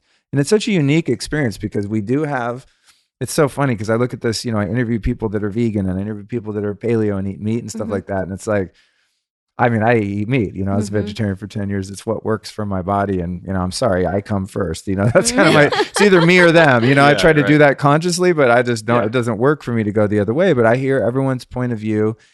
And it's like, I know that I have an animal body and that animal body has certain needs. It's looking for survival. It wants to get laid. It wants to make babies. It wants to eat everything in sight. It wants to hoard a bunch of shit more than it needs. I want like a prepping, bug out bag in my garage, like I need some guns, I need to survive, and the animal's there. But what's beautiful is through meditation and these different spiritual practices is really not denying the body, but celebrating the body and celebrating the animal, but being in control of that shit. Right. And not letting it dictate my life to me, where I'm making decisions based on the inherent selfishness of animals. Animals are selfish as hell. Oh, yeah. They've got one mission. Yeah. They're two missions. Two missions. Make more animals and eat some other animals, generally speaking. Totally. Except I guess for the herbivores or whatever. But so, for a long time, I was like, oh God, I shouldn't have sex. I need to be a vegetarian. And it's like, dude, I am an animal. It's like my teacher, David Hawkins, people would ask him about my teacher. I mean, he's a teacher that I've followed who has since died. And, he ate meat, but a lot of his followers are super granola hippies and do-gooders and stuff, and he was always like, he's like, guys, I'm sorry, but you're made of meat. Like you already are meat. There's like a denial of self. So almost. Putting some meat in your meat is kind of just the way it goes. And, again, to vegetarians and vegans, like much love, much respect. It's just, I'm just trying to illustrate the point that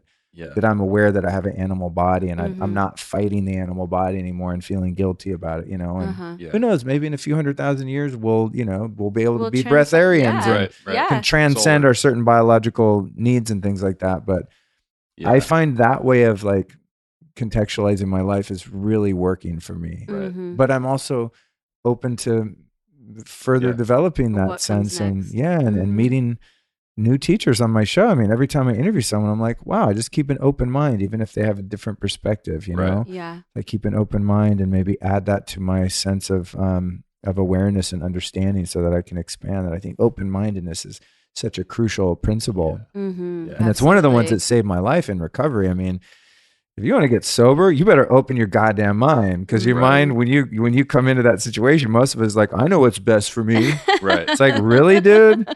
You're homeless. You just detoxed in jail, wrecked a car. Your family won't talk. It's like on and on. And then that person's like, what? I'm not going to be a square. Like, really? Open-mindedness is so important. So, like today I'll say one thing one way, and then tomorrow hopefully I'll wake up and be like, oh, actually I had a limited perspective on that whole karma thing. Now there's more. Mm-hmm. It's not a it's this way but or anything. It's this way and it's this way and that way and that way and that way. And that way it keeps life interesting and fluid. Well, yeah, thank God. It's like if we had all of this shit figured out, it would just be dramatically less interesting, just to be, like, oh no, this is how it is. You're like, really? But what if it's not? And the what if makes a big difference. So I want to touch on something real quick that you were saying about meditation, because I think it's really important, being somebody who, because I actually struggle with traditional meditation. Like, it's a hard thing for me to do, to sit and quiet my mind, and I'm getting a lot better at it. But the things that I think have helped me to get better at it is a little bit of an understanding about what the goal is, and I think what you just said today really nailed it, because going and sitting quietly for 20 minutes is undoubtedly a good thing for you. But you know what I mean, for anybody, like, just go sit quietly, do your thing, and you could use the time off, so to speak. But what I think you're saying to some degree is that, in that meditation, you create the space between the animal thought and then your action in what you do on a daily basis, right? So in those 20 minutes, you can be, instead of standing in the middle of traffic, almost getting hit by every thought that goes by, you can sit on the bus stop and watch them all go by. But then at the end of that 20-minute meditation, you can't just jump right back into traffic. You need to be able to take that into the interaction that you have with the person at Starbucks, right? So you walk in and they say something that fires off your lizard brain into one of these things, right? Yeah. But you get this chance to usually watch for me, it's past. like, they're disrespecting me. How do you not know how to spell my name? I'm like, oh, yeah. Or they're making me wait. Just that, like, ego's very impatient. It's like, now. Yeah. Like, you just, I like to, if you want to know what the ego is, watch a dog. They're like all ego. Now. More treats, Right. Oh, that's interesting. That's funny. I've never thought about that for dogs. Animals are really good teachers in that way, because you get to see, because they have consciousness too. I mean, look at the love that a dog gives you, so that's there too, but they just got a little more animal. Right. Totally. It's buffered by that love. And then it's interesting. I love the animal kingdom, because you can sort of calibrate animals. And David Hawkins, the teacher that I spoke to, he did this, and it's like all the animals sort of have a calibration. And animals, it's interesting, like house pets, like dogs and cats, they have a really high level of love because they've been interacting with humans for so long, and they're very domesticated. Domestication in animals like produces a higher vibration of love. But they still have that damn animal in there, It's like you're walking your dog and it's all looking cute. Then another dog walks by and they're ready to kill it. Yeah. It's like, how did that happen? You just turned into Satan all of a sudden, So it's interesting. But anyway, carry on. Yeah. Well, no, that was just kind of the point, is that I think there's a tendency to get locked up in this. Well, okay, a doctor says, or somebody says, I need to meditate for 10 minutes. So I go and I sit quietly for 10 minutes. And then I just jump back into my life and assume that I can do things the way that I used to operate, and that 10 or 20 minutes of meditation is going to solve the problem. And what you're saying about taking it out into your life such that your life becomes a moving meditation, I think, like, that really needs to be something that gets talked about more. Yeah. And it's because we say, well, you just need to spend 10 minutes a day or 20 minutes doing this thing. And you're like, yeah, okay, that's the step one. And then ultimately, man, you got to start figuring out how to do that on a second by second, interaction by interaction basis in the real world, right? And I think that's probably where the magic is. Yeah, there's two things I'd say to that. The first one is when you first talked about meditating, you said something to the effect of, I'm going to sit there for a few minutes and quiet my mind. Yeah. I think right there is where people get stuck on meditation. Yeah. The method of meditation that I learned, and there are, of course, thousands probably, it has nothing to do with trying to quiet your mind. It's Vedic meditation. No, all you're doing is just sitting, and you have one goal, and that is to repeat your mantra with as little effort as possible, as faintly and softly in the recesses of your mind, almost like a transistor radio in the dugout of a freaking baseball stadium. Just barely, And then you let your mind do whatever it does. It's going to do stuff. That's what the mind does. And I think Right. that's why for years I was so frustrated with meditation, because I was like, okay, what is meditation? Yeah. You sit there and you make your mind stop thinking. Right. You want to go nuts? You're gonna Take fail. take an hard. alpha person like me that's like, I'm an extrovert. I mean, I'm doing shit. Right. You know? I mean, I can be lazy too, of course, but put me on a couch and just tell me, okay, now don't think for 20 minutes. I mean, it's like, I'm like a caged animal. And and used to have to do a lot of guided meditations, which I don't know, in a sense, I think are more visualizations really. Because to me, meditation is in the traditional sense. I mean, you're really just sitting and just being with yourself, not another person. Not there's anything wrong with that. There's right. many doorways to the house of God. Yeah, it's a good gateway drug, I think. Yeah, to get it people is. Sort of. I love the apps, and I Yeah. use them sometimes too. But when my teacher Jeff Kober, who's here in LA, for anyone interested, I mean, he's an actor and just an amazing guy. He's been meditating for freaking eternity. And I started to go hear him talk, and he'd be like, "Yeah, no, meditating is not about stopping your mind. That's like trying to make your heart stop beating. I mean, really, do you think you have the power to do that? Right. The mind is designed by whatever created us, by she that created us. The mind is literally a computer that's designed to compute. And to sit there and exert your will to try to make it stop computing is going to be really frustrating. And you're going to think meditation sucks, Right. and you're going to want to stop doing it. So as I started to learn that practice and really kind of dig into it, dude, I meditate twice a day now. Pretty consistent. I mean, definitely in the morning, but most of the time in the afternoon, I'll probably go It's about meditate in my meditation car when we time. get out of Yeah. here. Nice. Although after this coffee, it could be a little problematic. Usually don't do caffeine before meditation, but I feel pretty energized. But that twice a day meditation, I do the mantra and I let my mind do what it wants to do. And you know what it does? Sometimes it comes up with amazing ideas that I never remember, Yeah. but I'm very quickly, most of the time, able to dip into that transcendent place where it's like, I'm not awake and I'm not asleep. I feel really good. And my mind is just processing things and I'm just letting it go. It's sort of like off gassing, my teacher calls it like, what does he call it? It's, stress release. It's like all these stresses you've built up over eons, or at least this lifetime, and the stresses from yesterday and last night and today. When you meditate, you're allowing your consciousness and your brain itself and the mind to just get rid of those. Yeah. And in that space of allowing, the flow of those thought forms to be released, in that space is the witness. And that's the witness that I can take with me, so that when I'm in my car and another car gets too close to me, it's like there's an awareness of the thought. It's not even the thought. Here's where the real awareness is, like, they're too close. My instinct says it's going to cost me money. It's going to hurt me. Right. I'm going to lose. There's just like this instinctive. Yeah. And then comes the thought, oh, really? You think you can come in my lane? Blah, blah, blah, blah. Then's the thought. Then it's like, all right, what should I do to get him back? Right. And then the mind goes, I got a great idea. Take out your golf club out of the back, stop your car, get out, bash in, I mean, these are this is the phantasmagoria of my mind. I mean, it can be very violent, but it's like, it never gets to a physical action. Never. Most of the time never gets to a physical action, because I'm meditating for so many years. I just sensed that feeling like it's a little tension. It's just like, I'm threatened. And then I kind of just go, it's okay. The animal's threatened. Right. So the emotional body, the feeling body's threatened, as it should be. That's how we're designed. That's how we stay alive.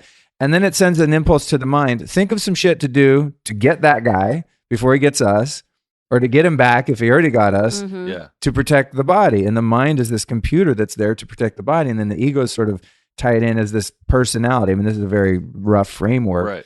But when it comes to, contextualizing meditation, it's like getting to that root place of experience, so that there's not a big battle in right and wrong and suppressing my emotions and stopping myself from punching this person or screwing someone's wife or whatever. Right. It's just like the impulse to do that is identified so quickly a lot of the time that it doesn't even manifest into thought, let alone manifesting into action, And then so what happens is I become a person that's relatively self-aware some of the time, hopefully more of the time. And then life starts to meet me with less resistance, because my spiritual self, my higher self, is the one that's actually operating through the animal body and not denying it, not fighting it, but going like, shit, I really want to eat a bunch of chocolate right now and bang a bunch of girls. You know, it's like, okay, that's an interesting impulse, but do we have to really do that? No. Right. Now I have some authority and some license over that where I can acknowledge the need, maybe even look at on a deeper level of awareness, like, well, where's that need coming from? Why? What am I trying to compensate for or run away from or repress or suppress, right? So it's like not even vilifying that. It's actually just being in love with the body and all its crazy horniness and hungriness and angriness and everything that it does. And that is like being at one with your whole experience of life. And that feels pretty good. And other people, and there's like a real self-acceptance in that. And inherent to that degree of self-acceptance is a total compassion and love and acceptance of everyone else. Yes. And people really like the way that feels. Right. When you walk in a room and like, you're just letting them do them. There's nothing in you that's like, why is she doing this? Why is he wearing that? Why does he talk like this? Why does their skin look like that? It's like, what? That's not even possible at that level because you're just going like, not taking yourself too seriously. Because of that perspective of being able to watch all this phenomenon going on and not get too attached to it. It's like Jesus said to wear the world like a light garment, you know? And is it possible to do that all the time? No, but that's the goal. And when you watch a true yogi, you know, or a true mystic, like the one I spoke to today on a Zoom call, I mean, I looked in her eyes through that webcam, was like, she's not tripping about any of this. You know, she's like on another level. And I was like, that's the goal. That's my, and I even told Byron, Katie today, Katie as they call her, when I first started the call, I said, man, you know, I used to work with hundreds of celebrities for like 17 years. And, you know, after a couple of years, I wasn't starstruck at all, no matter who I met. But I'm like, sitting on Zoom with you, someone who's, to me, an enlightened being, like, whoa, I wouldn't say I'm starstruck, but I'm definitely you're feeling it on my toes, you know? Like, that's the goal. That's someone I want what they have more than I want the, you know, the house in Miami that Kanye West has or some shit. It's like, no, you could have that too, but I want that degree of self-awareness and that degree of self-acceptance and, you know, that spiritual power is not the right word, but, you know, that sort of, that ability to express love for oneself and for other people because you're not so encumbered by the human and the animal experience. Yeah, well said. Yeah, that's really well said. And it brought up something that I think is... I should drink coffee more often. Yeah, I'm like, you're on a roll. I was like, whoa. Even I was like, shit, did I just say that? That was pretty smart. I mean, we recorded it. So it happened. Awesome. That's hilarious. But there's this... So when you were just talking about this, the difference between Kanye and Katie. Katie, yeah. Yeah. So...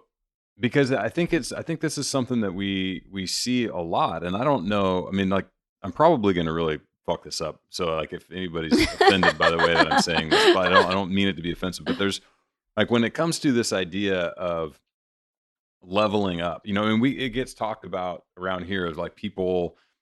This is a more conscious person or a higher level of consciousness or something, right? And so, like, you can look at somebody who wants nothing more than the life that Kanye has for all the reasons that he has it, right? So he's a super famous rap star, rapper. Yeah. Yes, he's still a rapper. You just sounded like such a white dude in your 40s. This is terrible. I'm like, and this is what I mean. It's going to be offensive to someone, but white guys in their 40s, you guys are going to nail this. So you've got Kanye and people that are like, this guy exemplifies everything that I want in life because he has this house in Miami and he has this. And so they want that. They recognize something that is up there and they want it with all of their being. And then you have this other scenario, which you just described, where there's this other person who has this completely different value to you and would likely be, I don't want to say lost on, but not valued by the person who really wants Kanye's life, right? They might be able to look at this person and be like, whoa, something's up with her, but whatever. Yeah, you know yeah. Totally. What do you think that is? Well, see, I believe what it is that when I want something on a more material plane, and I have, like I said, I have a lot of material wants. I don't fight them. I got a vision book that would knock your socks off. You know? Like, I'm all for money, material stuff. I love it. But it's not so much, I think where people get caught up at a certain level, and where I certainly have been caught up a lot, is that projecting a feeling that I'm going to possess, an experience that I'm going to have as a result of getting that thing. So to me, talking to Byron Katie versus looking at Kim Kardashian's life or something like that is like, No, what I would have thought it from a more limited perspective would be I'll have the feeling that Byron Katie has if I get the shit Kim Kardashian has. It's not about getting the stuff. It's about the feeling that you think it's going to produce at the end. You know, so it's like, to me, it's more about, well, why don't I just always be trying to cultivate that feeling? What's that feeling? That feeling is feeling satisfied. It's gratitude. It's feeling like I'm safe. I'm secure. I have enough. I'm fulfilled. I'm abundant. There is abundance. If we want to add a couple mansions onto that shit, great. Right. But see, when I want, like right now, okay, so my vision, I want a decent sized, you know, clean, somewhat modern house in Topanga Canyon. I want a redwood, or one of those, not redwood, cedar hot tub. I want this like $25,000 oxygenation water filter thing that goes on it. So you look, that's like a $70,000 hot tub. I want like a legit ice bath, lots of trees, a music studio with a bunch of vintage equipment, and a recording studio where I record music and podcast. Some sort of gorgeous female companion. You know, maybe even a little Luke running around at some point. And so I see that I want that, but where the illusion starts is where I think, when I get that, then I'll be happy. Right. No, I have to cultivate the feeling of happiness and satisfaction right now, sitting at this kitchen table with you two. If I don't know how to build that with what I have right now and have that experience within myself, I'll still be a guy that doesn't know how to cultivate that experience in my dream home in Topanga Canyon with the most beautiful wife ever. You see what I mean? Totally. It's like, the fastest way to get what you want is to want what you have. So it doesn't mean that I don't want those things. I'm just doing my best to not be hypnotized into thinking that that symbolism of that materialism is going to provide the feeling that I think that I want, right? Because how many times have we worked for something like that, we get it and we're like, oh shit, that didn't do it. It must be the next thing, and the next thing, and the next thing. But it's so natural to have things like that to go towards. And I think that's the tricky part for people, is that sometimes I think people feel as though they need that carrot, if you will, that thing to chase after, or else they won't inherently have the drive or the vision or the, you know, the get up and get after it, because they're like, oh, otherwise I'll just sit around and watch Netflix. I'm actually just happy like I am. So I think people, you know, sometimes have to grapple with like how to create that internal drive with already loving what they have. And I think like I see people, you know, in my life that I see grapple with that. Like if they're satisfied, then they're kind of stagnant in a way. And so there's that like that kind of push and pull of like wanting something so that it drives you forward and gives you sort of ambition and something to strive for, but also being really content with where you are and what you have. So it's like, I'm just curious, like, how do you balance that though? Oh, that's so good. You guys are awesome. This is one of the coolest conversations I've had ever. That's awesome. So good. Yeah. So this goes back to what I was saying earlier.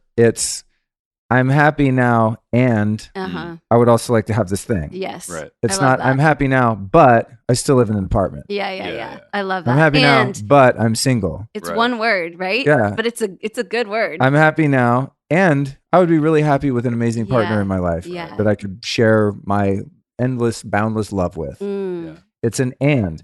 I have a lot of ambition. I mean, you guys see all the crap I carry around. I don't, you know, I do everything so extreme because I want things and I like creating, but it's not about the result of the efforts. It's about just doing the work. So I come over here, I really work to get my head together. I have all my devices in my car. I'm listening to your podcast, like getting in your energy field, getting to know you guys a little bit.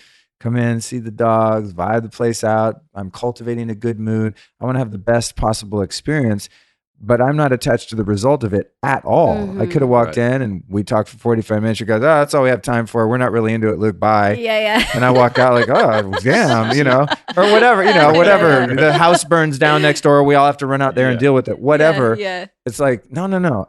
It's not that I don't want things. It's just I'm doing the action and staying out of the results. I mean, this is like addiction recovery 101, because you do have to have willingness and you have to be proactive. And it's like about go out and get a job, man. Go out and take care of your responsibilities you've been blowing off forever. And this is some of the first stuff I learned was like, no, this is not the life of the, what do they call it? Renunciate, you know, where you live in a cave in the Himalayas. That's one path, you know, where you give up all your worldly possessions and you're just going to be spiritual. that is a path, but I really think the highest path is the spiritual ascension as a householder. And that's the term I relate to in terms of, yogic teachings and practice. It's like, I'm not interested in disappearing from the world. Right. I want to get so spiritual that I can actually dive deeper into the world and be more productive and more creative and get more stuff and share more stuff and be more abundant. Yeah. So that's where my spiritual pursuit is leading me, is into actually like more. It's just, it's a trick to stay out of the attachment to the result. So I might work really hard this year and I want to get in this house, right? And I look at houses every day. I'm just visualizing that on the Zillow app or whatever. Yeah. Like, oh, that one. And then my mind will go, oh, but it's too much money. I go, no. F you, mind. I didn't ask your opinion about the finances. Step out. My soul said, I want that house. And it's going to happen. Yeah. Okay. And I set the intention. I'm very deliberate about it. But if I end up in a goddamn trailer in the middle of Kansas or something, then that's where I'm supposed to be. Yeah, exactly. Despite my best efforts and my hard work. So it's like, again, it goes back to that, trust God, but tie up your camel. Yeah. It's like, I trust God, but I'm also going to do the work. Yes, it's totally. like a friend of mine used to say, what did he say? Oh, something about, oh man, I'm probably going to screw it up. But he was like, I'm not sitting in the, he's like, if I'm hungry, I'm not going to sit in the closet and wait for God to shove hot dogs through the keyhole. He's like, I'm going to go out, get a goddamn job, washing dishes at the local Shakey's, make some scratch, make shit happen. It's like, I'm not, you know what I mean? It's totally. It's like, it's the push and pull of the yin and the yang. It's allowing, but it's also being proactive. And sometimes there is, it's also a balance of masculine and feminine energy. I'm getting better at staying in tune with both of those. I'm using my intuition, my creativity. I'm in touch with my emotions, my feelings, that subtle body sort of existence. But I'm also like, yo, let's get shit done. Like I got a list. I'm going to complete the list, Let's go. Yeah. It's fun to be able to play in both realms and also to interact with other people and to become more subtly aware of how to interact in relationship to others. And to be able to pull back and push forward and work in unison and in harmony and cooperation with other people who are also cultivating that same sense of awareness. Yeah. So I know that we're taking so much of your time and really appreciate it. I'm good. I'm sitting here going, I don't know how long their show's supposed to be. I'll sit here all night. Like, I'm just like. We don't know how long it's supposed to be either. Funny when you said that, I looked down, I'm like, geez, we've been going for almost 2 hours. Have we really? Oh my gosh, that's remarkable. I have to admit, I'm like the format breaker. I should start giving a disclaimer when someone has me on their show. Like, if you think you're going to have an hour-long episode with me, like, you literally better sound an alarm in an hour to like stop me. We're format free. We are. Cool. We committed to that early on. Yeah, I like that. I did that too. Some of my episodes are like 2 or 3 hours, and then I was for a minute. I was like, wow, that's too much. So I would cut them into 2 halves and do like a double episode, part 1 and part 2. And then I recently did a poll in my Facebook group. Like, we have a listener community for the Life Stylist podcast, and I gave them 3 options. And you want one long ass one, 2 parts on 2 different days, or 2 parts released the same day. And like 90% were like, no, man, give us the whole thing. Yeah. It sucks when you break it up. I was like, oh God, thank God I asked. Okay, yeah. So I'm we are the Netflix binge watching people. Like, we want it all. We want it now. I mean, when I'm into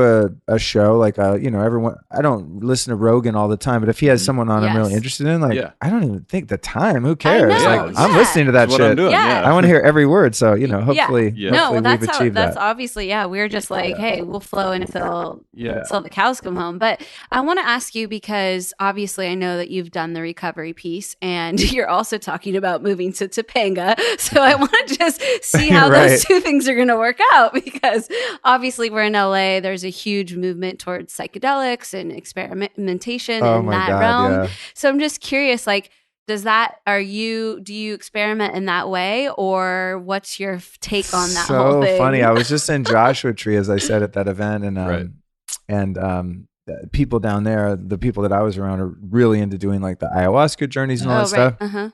I just interviewed Aubrey Marcus from On It on my show the other day. He's done like 17 journeys, and it's kind of all around me. And there's this whole psychedelic movement. I mean, I have friends that smoke the Colorado River Frog DMT thing. And, I mean, most people I hang out with most of them I'd say are in recovery. And so we don't really, we're like, hey, live and let live. You guys, y'all do your thing. But it's not really most of our paths.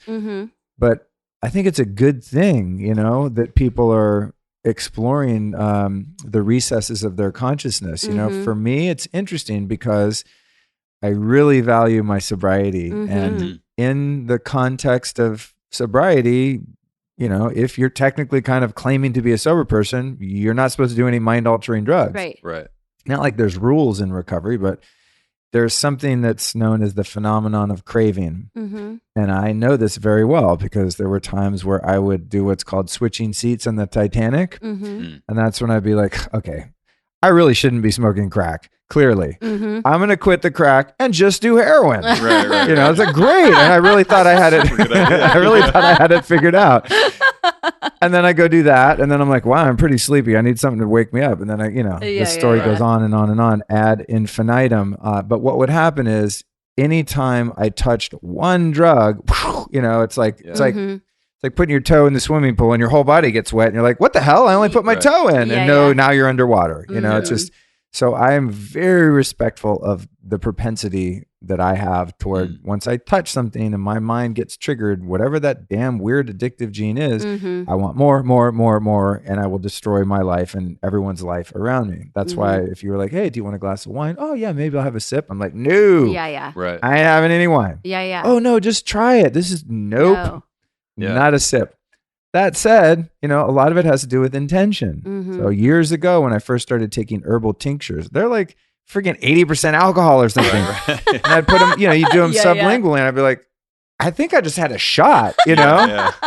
And I would boil them to get the alcohol, and I went through all these things, and it was like, I don't know, after a few years, I was like, if these damn chaga and reishi tinctures were going to make me go to the bar, it probably would have happened by now. Right. So I just kind of stopped worrying about it.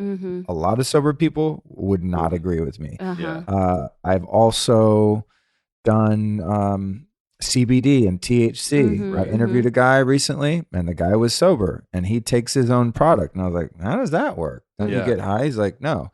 As long as you take under 5 milligrams, you get the benefits of that plant. Right. It's a medicine, but you don't get high. I was like, you sure? He's like, dude, I swear. So I start out, I'm like, 2 milligrams, and I wait around like, all right, am I getting the munchies? It's like, I'm really paranoid. No sign of like anything weird. I don't want to listen to Pink Floyd. I'm like, I'm chill. And then so I get up to 5, but I do not take more than 5 because I don't want to feel that shit. And over the years, I've had, surgeries or back pain, and they've given me Vicodin and things like that. And I've taken it, and for good reason, under doctor's orders, I've taken it. And there's been times when I felt it a bit. Yeah. Because I got a little careless with it. That little craving. Yeah. And the funny thing is that I actually don't like the feeling anymore, which is bizarre because there used to be nothing I liked more than like that itchy, warm, bubbly womb of like opiate high, you know? Yeah. And now it's just like, oh God, I can't think straight. I love being just stone cold sober. So when it comes to the plant medicines, here's where I am. CBD, THC, cool, but I just don't take enough THC to get high. So got that part. Again, anyone sober listening is like, that dude ain't sober, fuck you. But it's my journey, this is my life. And at a certain point I had to kind of let go of being afraid. It's like, I'm either going to be sober. And an identity too, like a sober person. Like you're in this box here. Yeah. But either I'm going to be sober or I'm not. And if I'm not, then well, there's that journey. I'm going to end up in prison and die. That's just where people like me go. I really though believe that I have a will to live that's beyond that. So that's and then another thing I recently tried was microdosing. When I say micro, I mean it's super microdosing of psilocybin, which is mushrooms. And I've been looking into that for a few years, and I was like, that's a little too close to home. Better leave that one alone. And then I don't know. I'm really into medicinal mushrooms that are non-psychoactive. And I really believe that there's a lot of power in those organisms. And I agree. I have no desire to trip out on mushrooms. I mean, I used to sell mushrooms. I had these 5-gallon buckets, like a big paint bucket full of shrooms. I could take as much as I want anytime. I never got addicted to mushrooms. You know what I mean? Yeah. I would take like a 1/4 ounce at a time and just trip balls. And the next day I'd be like, I'm never doing that again. I couldn't come down. But after years of research, I was like, God, there is a lot of, not research from a bunch of hippies at Burning Man. I'm talking about like scientific, like real data that it's really good for your brain and for your eyes. And I'm starting to have problems with my vision. super And annoying your because I'm ears, such a apparently. biohacker. Yeah. So, finally, after it started entering my life a few times, I was like, all right, I'm going to study up the dosage, how you do the whole thing. And I got some recently, and I did tiny amount to just see. Never really felt anything. Pretty chill. One day I felt a little funky for a few minutes, and I was like, I don't like this feeling. So clearly I'm not going to be like, maybe I'll take more. There's never any, I don't want more. I don't actually want to feel it. I like feeling the way I already feel. Right. So it's not a feeling thing. It's like a creativity thing. It's a flow state. It's a nootropic kind of deal. I love nootropics and all of that. So that, and then I just forgot about it, which is good. I might not ever do that again, but it's like, okay, cool. I did that. I don't know if I run into someone that's got some clean psilocybin, maybe I'll throw it in a coffee grinder and, put it in the freezer and microdose it every once in a while. I don't know.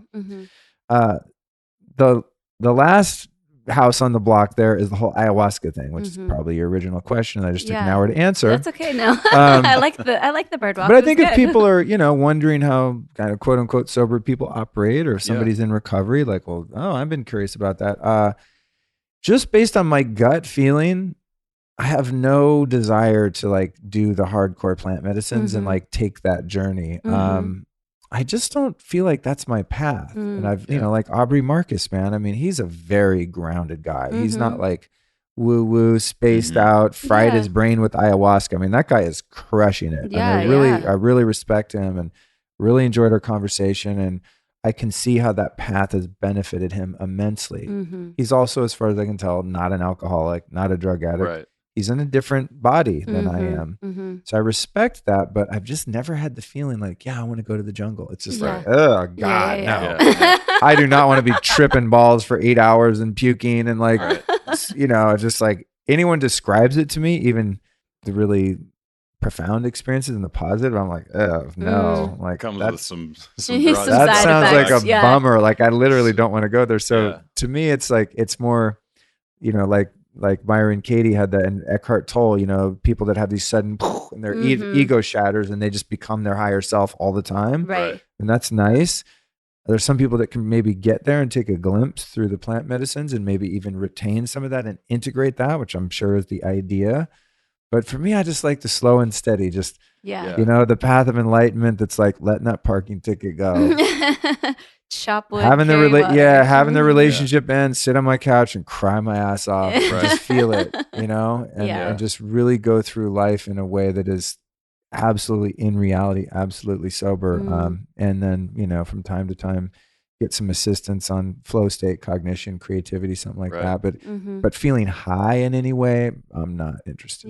No, I love it. I think it's important because I think there's so many different voices in the arena these days talking about how to get there, how to expand your consciousness, how to be more present in your life. And, not everyone has the same path. And so I think that especially in the self-help sort of, especially with any kind of spiritual tenor to it, you feel like a lot of people kind of gravitate towards the plant medicines or towards, crazy yogic retreats or whatever it is. So I think it's good to have that balance and to have lots of voices in the arena of like how to get there. I'm also just a proponent of 100% of drugs being legal. I mean, if you think about how moronic it is that one group of people can tell another group of people that you can't put a plant inside your body. I mean, have you ever thought about how totalitarian that is, how draconian that is? Like that is so fundamentally wrong.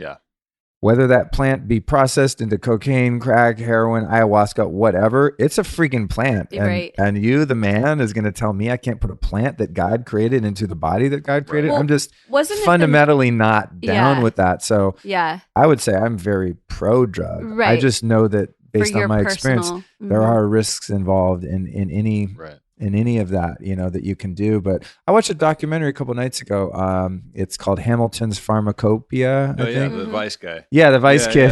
I love that dude. I'm like, if I wasn't sober, I might it'd be kind of fun to have his life, just go try every drug on the planet. But another one that I recently tried was called kratom, which is how they pronounce it in Thailand, but people here call it kratom. I dated a Thai girl. She was like, kratom? That's stupid. It's kratom. It's like, okay. I don't know. But there was one episode where he goes and, does research on this kratom, and it's amazing. It's a really interesting molecule. It acts on your body in the same way, or on your brain, I'm sorry, in the same way that morphine does.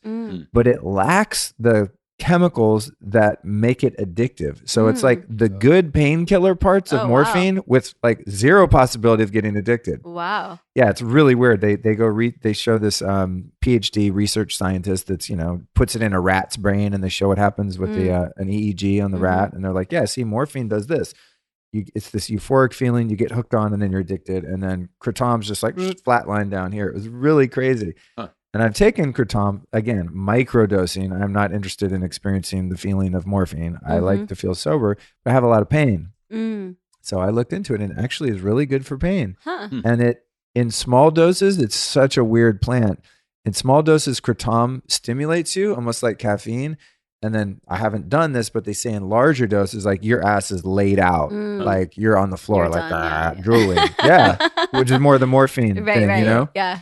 But it really does help with pain, and it's kind of mood elevating, but it doesn't. I've never felt high from it because I've only taken a tiny bit, So Yeah. I mean, and that's another one. Yeah. The government of Thailand made it illegal. I mean, it's totally a felony over there. So weird. Just like heroin or coke, and why they did it is because they had half the goddamn farmers out there addicted to heroin, government-sponsored morphine, poppy fields, and whenever it was around the time of Vietnam, the Golden Triangle, all this stuff. Right. And then the field workers started just picking these kratom leaves off the trees for free because it grows abundantly all over the jungles, and they would get off the addiction to the morphine. So it's and they made it illegal. I'm like, you guys are dicks. Like, that's so uncool. So weird. And then that caused this whole wave of poachers and thugs going into the jungle and chopping the trees down and selling it on the black market. So you're like, now the ecology of such a beautiful land is being destroyed because the government wanted to hog up the profit from the poppies that they're harvesting, and so I don't like all that all stuff. like that Nixon era stuff. There was just like some really creepy vibes in that time. Like super that's shady. when MDMA, I think they made it Schedule 1,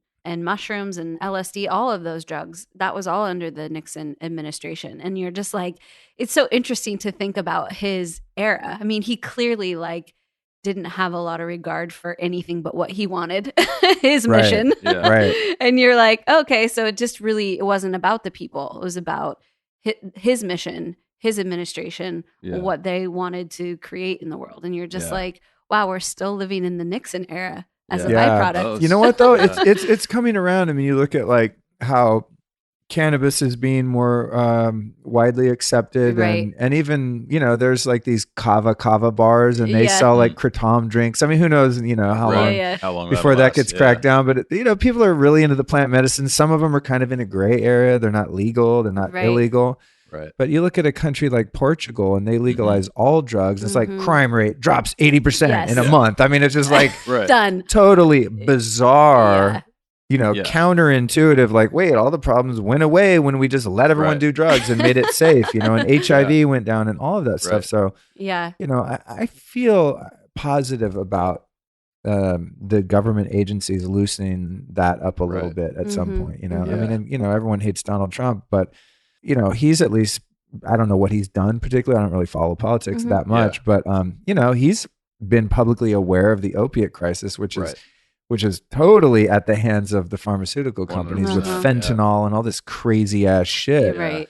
I mean, that stuff is gnarly. It's so crazy. When the government is kind of going, hey, we have a problem here, whether it's a politician you like or not, there are positive things kind of happening in that area. So, man, if we can use, Iboga or whatever it's called to get people off heroin and those pharmaceuticals, that's awesome. And I know that people in academia know what's up, and they're doing more research, and eventually the data will become so explosive and widespread that even those controlling government agencies will be unable to suppress the data and the efficacy of plant medicines in general. So I'm super supportive of that whole thing. I think that that's what's happening to some degree already, right? I mean, there's the data is just with the internet and the availability of information. people are just making their own decisions. You know, Right. they're like, Yeah. yeah, no, I've seen this. Yeah. I just read 10 studies that say that this is 100% effective for doing, or whatever, not 100%, nothing's 100%, but something that they're like, I would have never thought of doing this, but I'll tell you what, Right. this shit works, and, Yeah. and so, as that starts to build and develop, I mean, you'll just see things change. I mean, like in California with the legal or recreational marijuana, like growing up here, I would have assumed that we would have been the first state, just over time. But, it takes time and it takes a groundswell of public interest for things to shift. And then at the end of the day, what it takes is a taxable revenue source for it Right. to actually get changed. Right. So Right. it's, some of this stuff will come around at some point, I mean, it just makes sense. But like the Portugal model is just such a shining example, where It's crazy, if you look dude. at everything that Yeah. people complain about in the United States with drug abuse, heroin overdoses, well, any kind of overdose, fentanyl, obviously overdoses are becoming common now, but you go through all of those things and all that stuff went down, and they're like all of the diseases of addiction, for lack of a better term, dramatically diminished, because now you're taking all of that money that was spent on law enforcement and litigation and imprisonment, and you're putting it into prevention and care for the people who legitimately have problems. And it's like, it just makes so much more sense. You're like, hey, I got an idea. In fact, it's not mine. These guys have been doing it for like 10 years and it's working. It's like an entire country that's doing it. Yeah. Yeah, it's cool. Yeah, it's I feel hopeful about it. It'll be interesting to see into the future as the reins loosen up a little bit, and people have some more autonomy. What goes on. And that's the thing, like you said, the information is so prolific. It's too late. The cat's out of the bag. Yes. Even if they shut down the internet right now, Right. It's people too have late. enough shit on their servers and their hard drives. Like you can't, like you can't undo it. Can't Yeah. undo it. yeah, it's too late. I'm sorry, Illuminati. Like the cat's out of the bag. Like we all know, or those of us that are woke and have taken the red pill, kind of know. Like, oh yeah, this is all a big This scam. whole deal. And that when you impose war on anything, inherently you've already lost. Like, Right. Yeah. you can't fight. Fighting doesn't win. Right. It's like you have to be in cooperation and understanding. So like the war on terror, the war on drugs. Right. It's an outdated model. It doesn't work. And it doesn't work. Yeah. It doesn't work because it's you're coming from such a limited, low energy, low power perspective when you're fighting against something. It's just like anger is powerful. Yeah. But compassion's more powerful. Willingness, dedication, determination, like spiritual principles all have they all have varying degrees of power. Coming at something with a very low amount of power is not going to I'm gonna affect change. be angrier than Right, you. right. Yeah, you know what I mean? It's just like, hello. Okay. And then just the concentric circles of stupidity that just come out from something like that. Like the war on terror is a perfect example, because it's still, at least in America, there's still people who you start talking terrorism and it's the one thing that they'll set down their constitutional rights for. I mean, it's still believe it or not, people that I know who live in the boondocks of Northern California who are like staunch Republicans, and they own their guns and they don't trust the government and they don't do this and they don't do that. But by God, somebody does some sort of terrorist act and they could have been stopped if their Facebook information was public. Right. They're like, sell it down the river. And you're like, Yeah. dude, that is a fundamental right to privacy. Oh, well, it could have stopped that one guy from getting killed. You're like, oh man, so there's, it's something that people still just have a tremendous amount of fear around. And it's not that it's not founded. I mean, it's something that it's important. We all need to be careful about this stuff that goes on. But 10 rings of stupidity outside of that initial drop point, we have TSA. You know what I mean? And we were circling all the way back to the beginning and talking about travel. Right. We have likely the least effective government organization ever created in the United States that does nothing That's a good example. but just torch people on a daily basis. Like everybody has to interact with them. And they're like something like 97% ineffective. Wow. When they run the people through and they're like, they send test people through, they don't catch shit. Like they just don't. And I mean, and I'm sure that the example I'm going to give is probably spun to some degree, but there's a TV show called Adam Ruins Everything, I think. Right. I've heard of that. Yeah. He's kind of an obnoxious dude, but he does one on the TSA. And I actually went back through and did some fact checking, and he's on point. He's not lying about this stuff. But the stuff, they have an Instagram account, TSA in general, that posts pictures of the things that they confiscate. So you can go and look at the dumb shit that they're taking from people as like protecting us, you know? Yeah. Things like hand grenade shaped Bic lighters and things that are like, Right. nope, looks like a hand grenade, can't peanut butter, you know? I mean, things Right, that are, well, it's a right. gel, you know? You're just like, this Right. stuff that's just mind blowing. Yet on the other side of this, you go on the other side of TSA, and after you get through security and you go through your whole thing and you go sit down at a restaurant and you have a steak and they give you a real steak knife right before you get on the plane. Oh my God, that's like, so funny. What the? Are you fucking serious? Like, you guys have not thought Oh that my God, like, is that true? Yeah, 100%. Yeah, go. I mean, you can. I mean, Oh my LAX, It's you God. can totally go. true. Actually, now that you Yeah, say that, I'm you like, can- oh yeah, of course. Nobody yeah. checks That's you. so like, from, funny, you dude. know, and it's just like, all right. So I what have are a we very really doing? adversarial relationship with the TSA because I'm such a wacky biohacker. The stuff Oh that yeah. I mean, anyone I travel with, they're like, "I'll see you inside, Luke. Yeah. I'm gonna opt out of the radiation thing. I'm not going through that." Like, and then it's just downhill from there. They Yeah, get yeah. all my stuff. I always have these little oxygen canisters. So Right, like, right. I mean, oh God, The whole yeah. thing, yeah. TSA, Yeah. yeah, and the water thing, man, having to drink like Yeah. Dasani water. I'm like, you guys don't get it. Right. Please don't make me do that. Yeah, the TSA thing is very challenging. Yeah. I think it was especially in JFK, dude. When you're Yeah. flying out of JFK and you have to go through TSA there. I mean, they have like it's some kind of mind control program or something. I swear to God, like they are so abusive and so Yeah. annoying and just scream at you. I'm like, really, guys? Like, What are we doing? yeah, I have trauma now. You know? Yeah. Right, yeah. This is like the worst experience Yeah. ever. Yeah. Yeah, when I go through, I put earplugs in New Yeah. York, especially. Like I said, I put earplugs in, then I put my noise canceling headphones on while they're yelling at me. Right. You know, and I'm just like, yeah, I know the laptop. I know. I get it. Okay. I get it. Yeah. We have a friend who we were at his birthday party and he's a musician. He had to hop on a flight like a few hours later and someone dosed him with LSD without his knowledge, which is not cool. Oh. Super that's not at cool. all. Yeah. But he like has serious permanent PTSD from his experience of being on LSD and going through TSA. Oh my and to hear him God. talk about it is hilarious. But Oh like my God. it's as tragic well, but yeah. hilarious. But I mean it's like, Yeah. it's when you're especially in that state of mind, seeing this, you know, Yeah. the way that they act, the way that they interact with people is just Yelling like at people. it's literally Yeah. tragic. Yeah, Yeah. it's bizarre. I think it was Chris Ryan. I heard on one of his podcasts, the Tangentially Speaking podcast, he said something about TSA being a jobs program. I was like, you know what? That's actually probably accurate. They're like, you know what? You want to change the unemployment numbers? You know, we'll create some, you know, bullshit security system there where they've got hundreds of them. And he's like, he says TSA stands for thousands standing around. And it's like, That's amazing, yeah, dude. all right, cool. Oh, that's so good. Yeah, they're just such an easy target. Like Family Guy had a thing, you know, Family Guy. The Yeah, cartoon, sure, right? sure. So the daughter Meg got a job working for the TSA, and her like briefing or whatever was, all right, we do this, we, you know, they can't have water. We take away anything that you know is not made out of Nerf or whatever. And tomorrow you have to wear your dad's pants. Oh, dude. Because I mean, uniform pants just suck. You know what I mean? And like everybody just they're all boxy and I don't know. There's Yeah. probably enough TSA. Hey, fashion. I know I Yeah. know a little bit about fashion. I would have to agree. Not the most well thought out military the worst. uniforms. The Yeah. worst. So, Luke, we want to let you go all good. because we have held you captive for Yeah. Amazing. far For far long too enough. long. And but I want to just quickly before we leave, just ask you, what are you most excited about?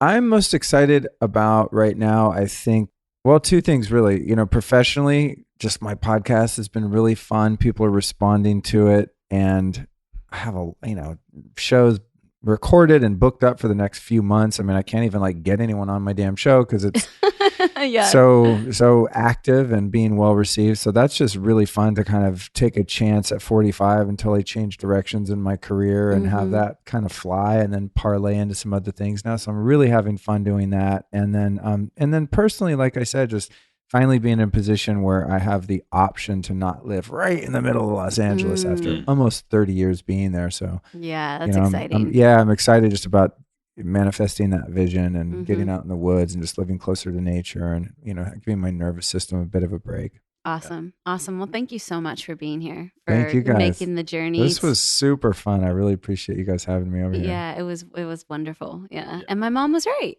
Yeah. She said we'd be friends. That's great. She's always right. You got to thank your mom. Maybe she'll listen to this. What's your mom's name? My mom's name's Marie. Marie, thank you for the hookup, Marie. It's been a great conversation. Yeah. Well, I reached out to you on Instagram and you're like, your mom's woke. I was like, actually, she really is. Yeah. Must be. You know her. She is. Yeah. It took me about a year and a half to even explain to my parents what a podcast is. You know, they get it on. Is it going to be on Facebook? If it's on Facebook, they get it. Yeah. You know? Right. Yeah, the podcast thing is like, well. So it's on radio? What channel? Yeah. Exactly. So where can folks find you? Well, my podcast is called The Life Stylist, 3 words, and that's easily found all over places where podcasts are found. And then the mothership is lukestorey.com, STOREY, and there you can find, I have a great online store where I link out to my favorite biohacking technologies and all that kind of stuff, and a lot of video content, and of course all the podcasts. And then on social media, I would say I'm most active and hopefully most interesting on Instagram, which is at Luke Storey, especially my Instagram stories. That's where I do all the sort of uncensored, wacky stuff, because I know that shit's going to disappear in 24 hours. Right. So I have like half entertainment, half education on my Instagram story, and that's where I like to interact with people a lot too. And I follow all of my favorite people, and I'm posting on a regular basis. So yeah. Awesome. Awesome. All right. Well, thank you so much, and hopefully, we'll see you in a couple of weeks at Taylor FX. Oh, that's right. And, Absolutely. It's my first time. We already have a second date. Right? I know, totally. I'm excited. I know it's one of those things I'm going by myself. I'm like, I've never been before. And I'm like, wait, I'm going to know 50% of the damn people, presenting there and stuff. So totally. I'm excited about that. Yeah. All right, folks. Well, thanks for joining us. And hopefully we'll have Luke back in the future. And we'll see you next week. That's a wrap, folks. We hope you enjoyed that podcast. And if you did, we think you'll also enjoy the premier wellness event of the summer. Yes, indeed. B-Fest is just around the corner, and it is going to be epic. We are lining up the entertainment.